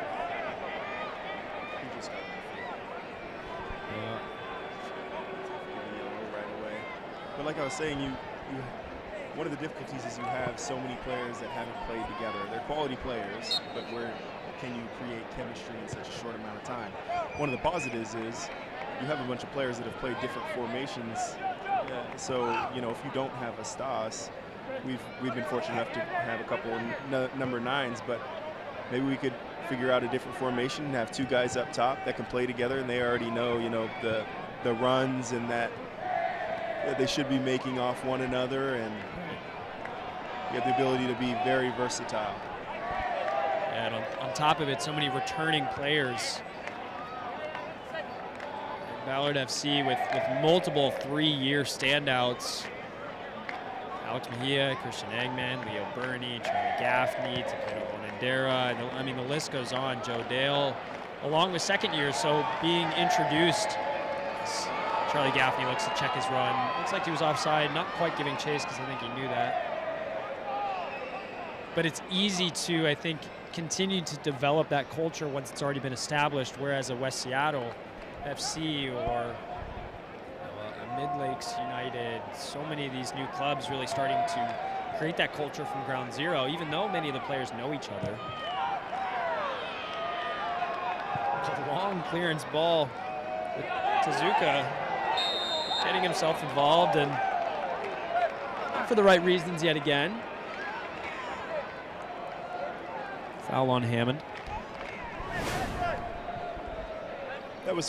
Culture was one of the things we wanted to focus on too. We wanted to create an environment for these young men, these players to have a professional environment to go into, but know that so much of the culture comes from the players, and there's only so much we can do from the outside. That has to be organic. So you mentioned players that have been here for 3 years. That was important to us to get guys involved early that could create that culture and that could bring that, you know, forward. Awkward ball. Danny Burkholm, and all of a sudden it's 4-0.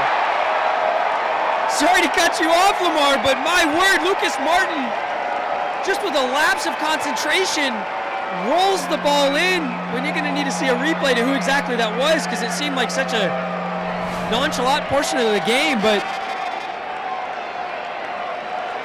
my word, to the completely unaware. It's an assist for Cruz. Cruz running back after making a beeline to try and get on the end of a through ball, but man, as you know, as a fellow goalkeeper, I have to be slightly empathetic, but I also have to be harsh as a critic and say there's no reason to make an error like this.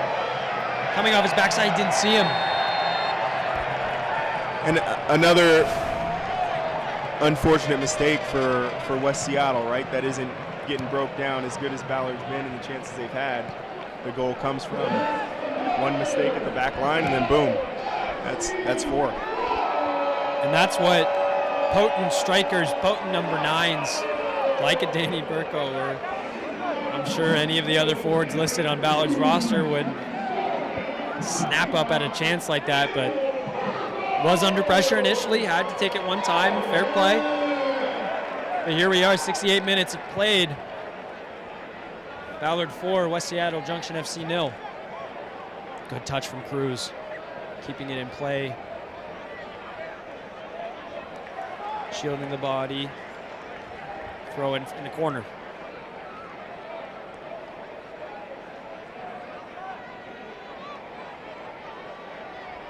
Alvarez, nice piece of skill to get out of pressure. Joe Dale picks the ball up on top of the box, combines with Mendez. Joe Dale to the far side, Charlie Gaffney, corner kick.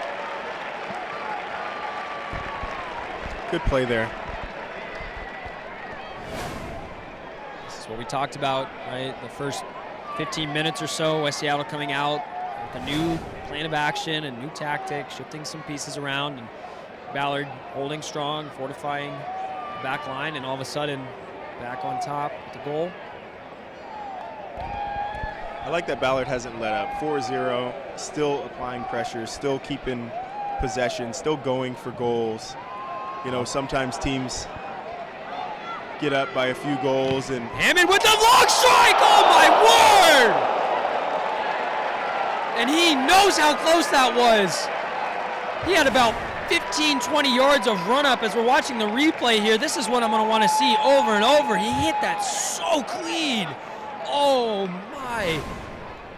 You know, he saw that Takeda Onendera goal and said, I want to one-up you and put my name in the hat for goal of the season, but it's so close. You know, when you're already up 4-0, that's an easy one. Say, I'm going to go ahead and take a chance and try to get in on this. You know, this field likes to produce magic. Almost saw another piece of it there.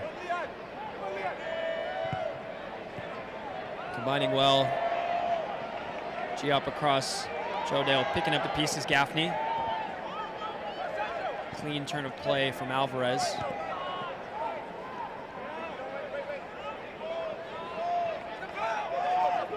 Hammond. Cruz. Oh, Christian Eggman with the loose piece of play, but bailing himself out just enough. Tezuka was looking for the opportunity, the golden opportunity, which they so rarely have seen through the game today, but uncharacteristic of Eggman, but potentially easy to let your mental slip when you're up this much in a game.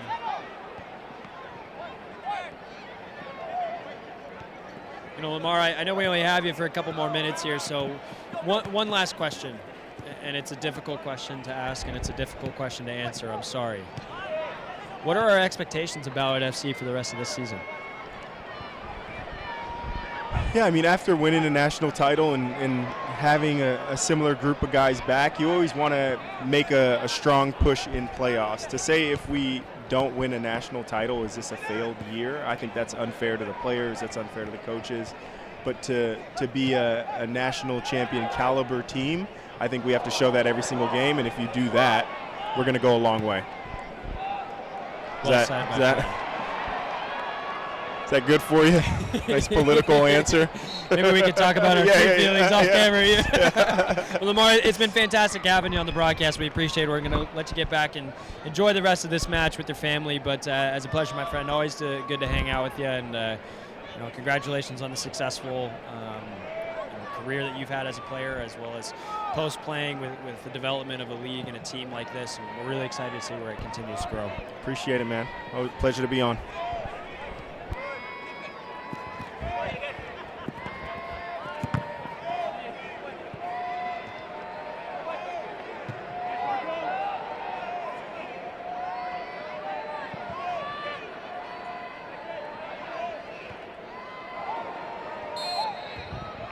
Foul in the middle of the park as West Seattle pick up play.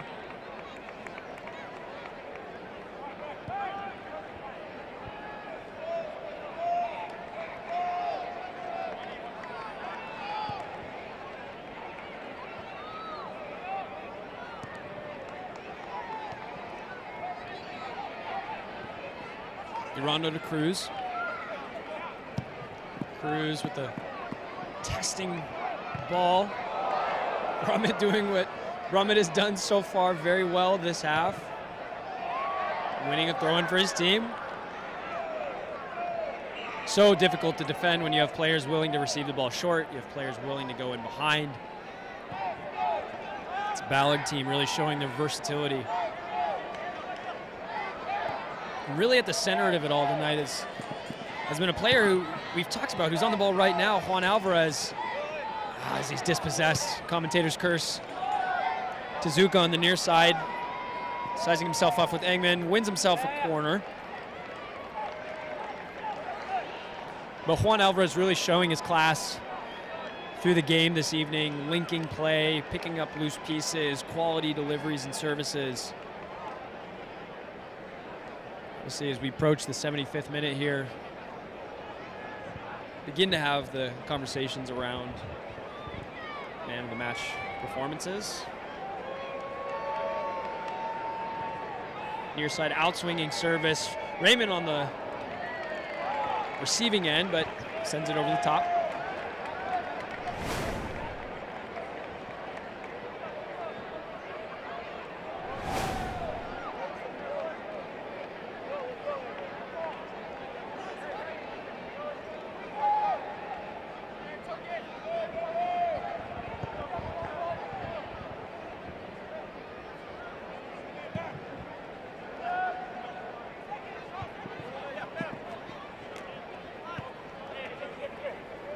Rondo and Hammond and Co. in a scuffle. Hammond doing well. Eggman deciding to take no chances. 50-50 balls back and forth here. Target job. Leo Burnley doing so well.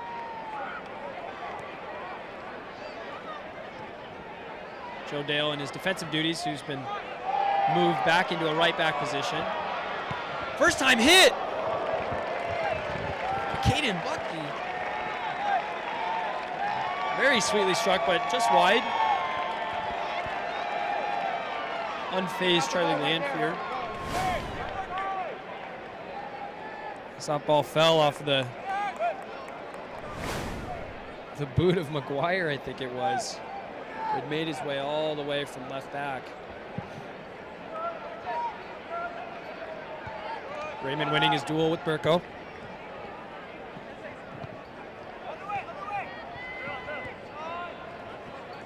Hammond.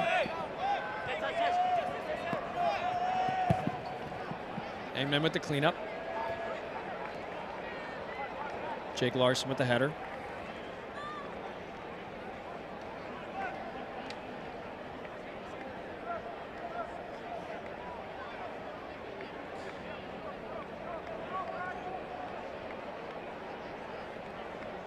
Gaffney making a looping run from the far side, finds himself in the corner flag, squared up with two defenders, wins his side a corner. Ballard has used all of their substitutions, barring goalkeeper Adam Brayman.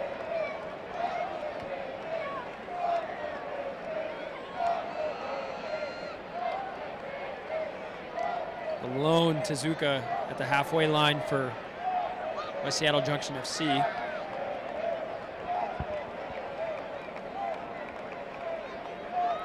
Juan Alvarez stands over this out-swinging left-footed service. McGuire wins the header. Assistant referee on the far side claims ball curved out of bounds to begin with. Restart with a goal kick. And goalkeeper Lucas Martin electing to ignore the lines of where a goal kick is twice. Assistant referee having none of it, as he should.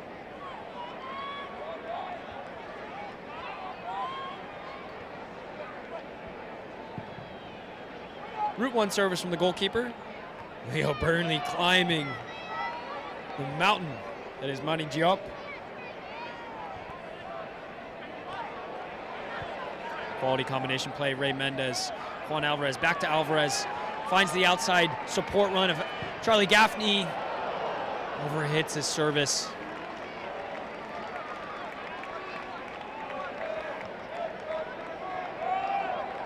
Martin plays short.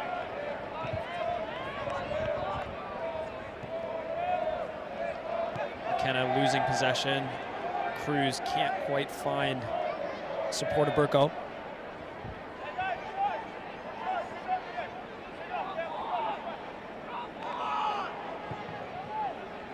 Long service. And once again, Leo Burney with the commanding header. Hammond calmly back to his goalkeeper Lanfear. As the Seagull casually flies its way over, enjoying the views of our match this evening.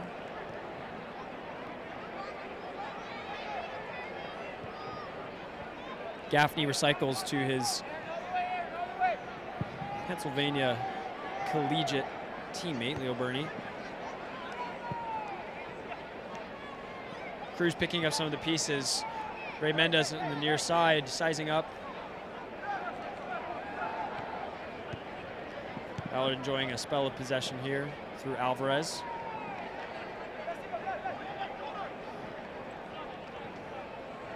Hammond. Rondo. Back to Alvarez.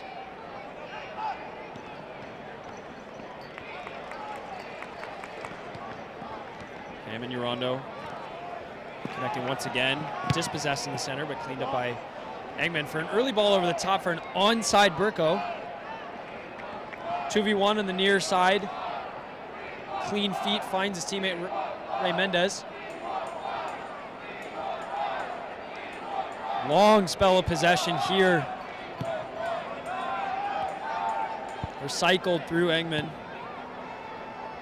Service into the deeper Burko, who's been had his spot filled up top by Cameron Cruz. Smart interchange by Ballard at the moment.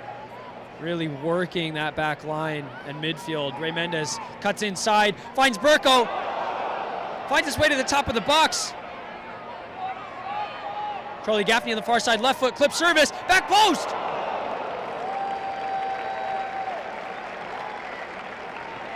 Daniel Burko couldn't quite finish the playoff, but my word, somebody rewind the tape and count those passes. Fantastic passage. Ballard really stamping their seal of authority on this match.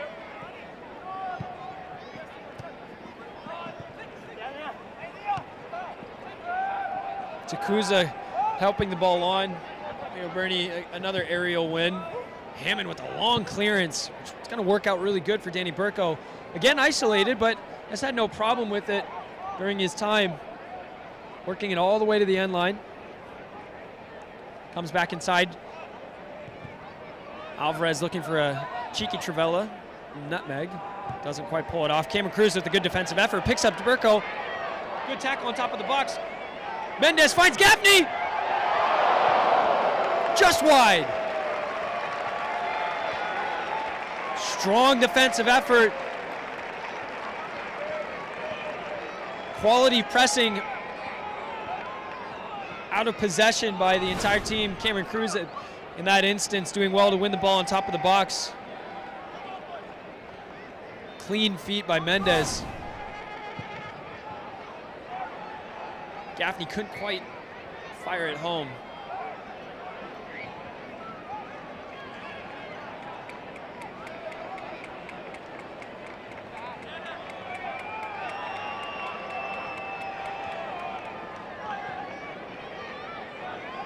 Hammond with a long clearance. Daniel Burko giving chase. Raymond on the other side of it. Burko doing well. Quality cleanup defensive work by Jake Larson. But Daniel Burko, such a threat every single time the ball is in his general direction. The Ballard FC crowd not too happy with that tackle, but I have to say, it was quality defensive work. Good cleanup from the fellow center half.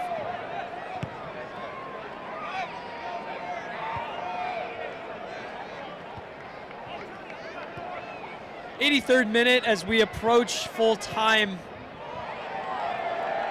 I want to remind everybody about the availability to show your Ballard FC pride and rep the 2023 USL League 2 National Championships in style with some of the official Ballard FC merch up the bridges wherever you go this summer. Official Ballard FC jersey, shirt, hat, scarf, or jacket.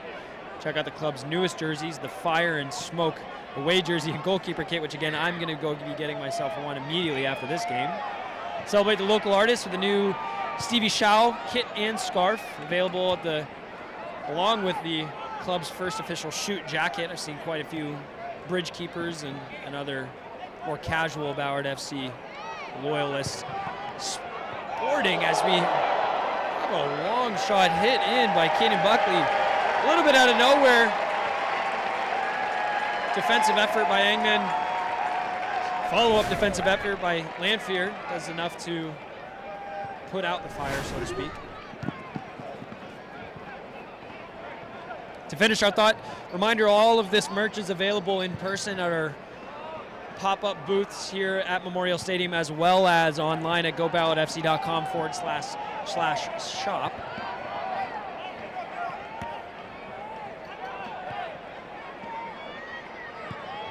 Mendez far side finds Burko.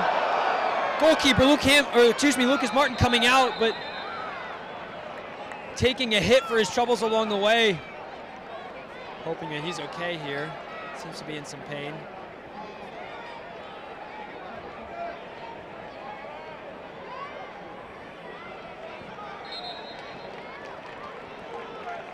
'24 Ballard FC Summer Youth Camps also available for registration. Fantastic program, active Ballard FC players involved with the coaching staff. You know, it's something for players age 5 to 13 of all skill types. It's a focus on fun and skill development, which is really at that age everything that you're looking for. Camps are directed, as I mentioned, by Ballard FC coaches with experienced staff of local coaches involved. Players also in attendance to meet and greet and interact with campers every single day. Week 1 takes place July 8th through 12th. Loyal Heights Playfield in Ballard. More information on these camp times and locations as well as registration, visit goballardfc.com/camps. Fantastic program to get your young ones involved in the beautiful sport, the world's game we call soccer, football, fuchibol. So many names. Joe Dale with the defensive efforts. Mendez picks up the clearance. Alvarez looking for the early ball. From my eye, it looked like Burko was offsides. The far side assistant referee agrees, but play goes on.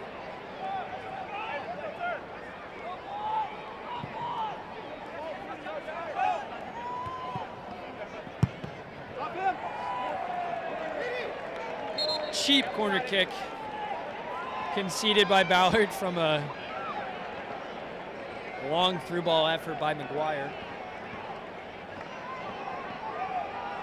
Caden Buckley to take.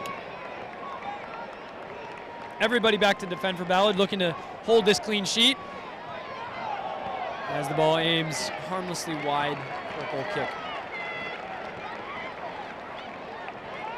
Multiple upcoming games this next week. If you're interested in seeing the defending national champions defend their crown in person, if you haven't yet, single match tickets are available now for just $15.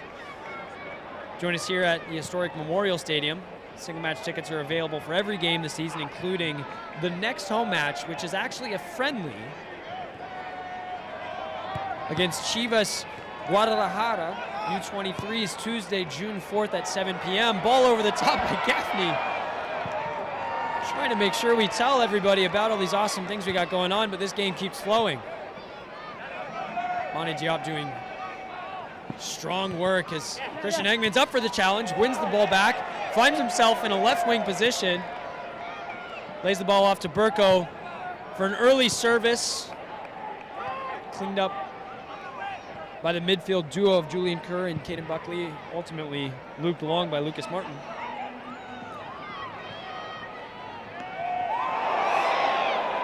Aaron Burney on the ground, Monty Diop cycling the ball to the far side, sliding challenge, eventually finishing the job is Leo Burnley endlessly pushing. But again, a next friendly available this upcoming Tuesday, June the 4th at 7 p.m. against Chivas U23s. It's going to be an interesting game, obviously more of an international focus. No impact towards the USL2 Northwest Conference Championship defense, but a very good opportunity to play at the highest level.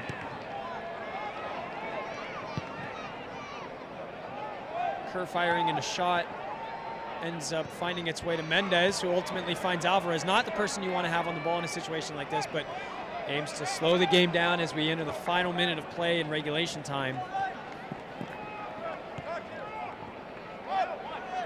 The next USL2 championship match, home match I should say, is the reverse fixture against Tacoma Stars Saturday, June 8th at 7 p.m. here back at Memorial Stadium. It's the reverse fixture where in the opening week 1 for the season, Ballard ended up tying off of a late equalizer from Christian Eggman. But since then, Ballard's been nothing but clean sheets and 3 points. Exactly where they expect to be. Incoming service from Joseph Raymond. Left-footed to the far post. Won initially by Buckley. Lanfear again, just bobbling and coming away with it. Luck on his side once more.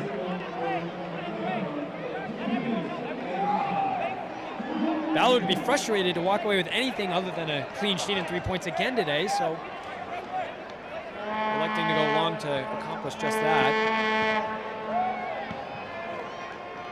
Once again, quick shout out to KEXP, local radio station. We very much appreciate your support in the pre-match festivities held just down the street here. Come back to it in a moment as Buckley finds himself in space. Christian Engman cleaning up well through Hammond. Looking for a long looping, willing runner of Charlie Gaffney. Finds his way on the inside of it. First time ball hit. Oh, Gaffney so close yet again. Hit the crossbar in the last home match. Hasn't quite found his scoring boots yet this season. So prolific last year. Had the keeper beat, but didn't have the post beat, unfortunately enough. Remains 4-0 as we enter stoppage time here at Memorial Stadium.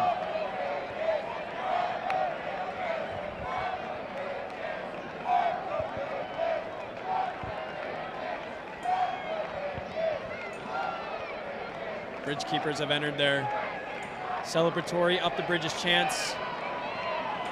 Hammond with an emphatic clearance on Kobayashi.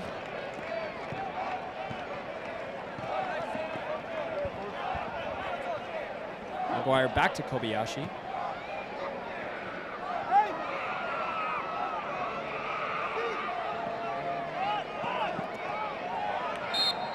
Alvarez with some very clean feet, and Kobayashi had enough of it, clips him in the heels.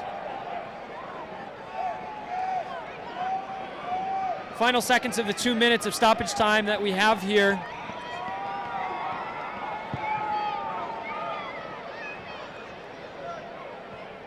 Hard hit on the near side by Cruz, not what you want to see. Hopefully Cruz is okay. Looks like he's just fine as we see the final whistle being blown. And it finishes the inaugural match between Ballard FC and newly founded West Seattle Junction FC. Finishes Ballard FC 4, West Seattle Junction FC 0, as Ballard continue to advance in their title defense campaign.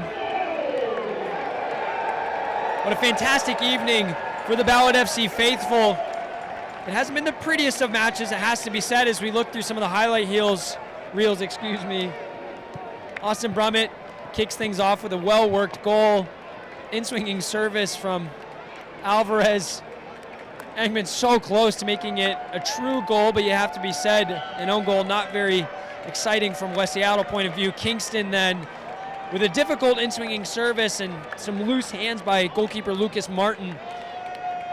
And then to follow it up with this compounding error, which a forward like Daniel Burko, who substituted in for Austin Brummett in the second half, puts it away. Ladies and gentlemen, it's been a fantastic evening once again from a Ballard FC perspective. Continuing the pursuit of title defense, maintaining their position on top of the leaderboards. We finish 4-0. Dick's Burgers were thrown into the crowd per usual. No skydivers today, because that's a unique event for obvious reasons. But nonetheless, a very successful evening as the Ballard FC players make their way over to the Bridgekeeper faithful. Large banner right in the center, Ballard Magic.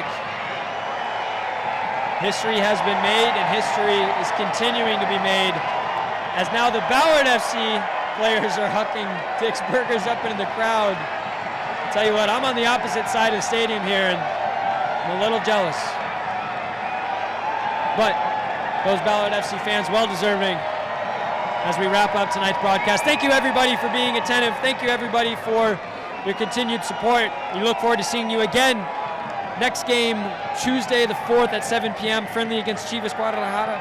U23s, the follow-up reverse fixture against Tacoma Stars Saturday, June 8th at 7 p.m. That's an evening. Again, Cole Weaver here. Ballard FC 4, West Seattle Junction FC 0.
Give a big shout out to our player of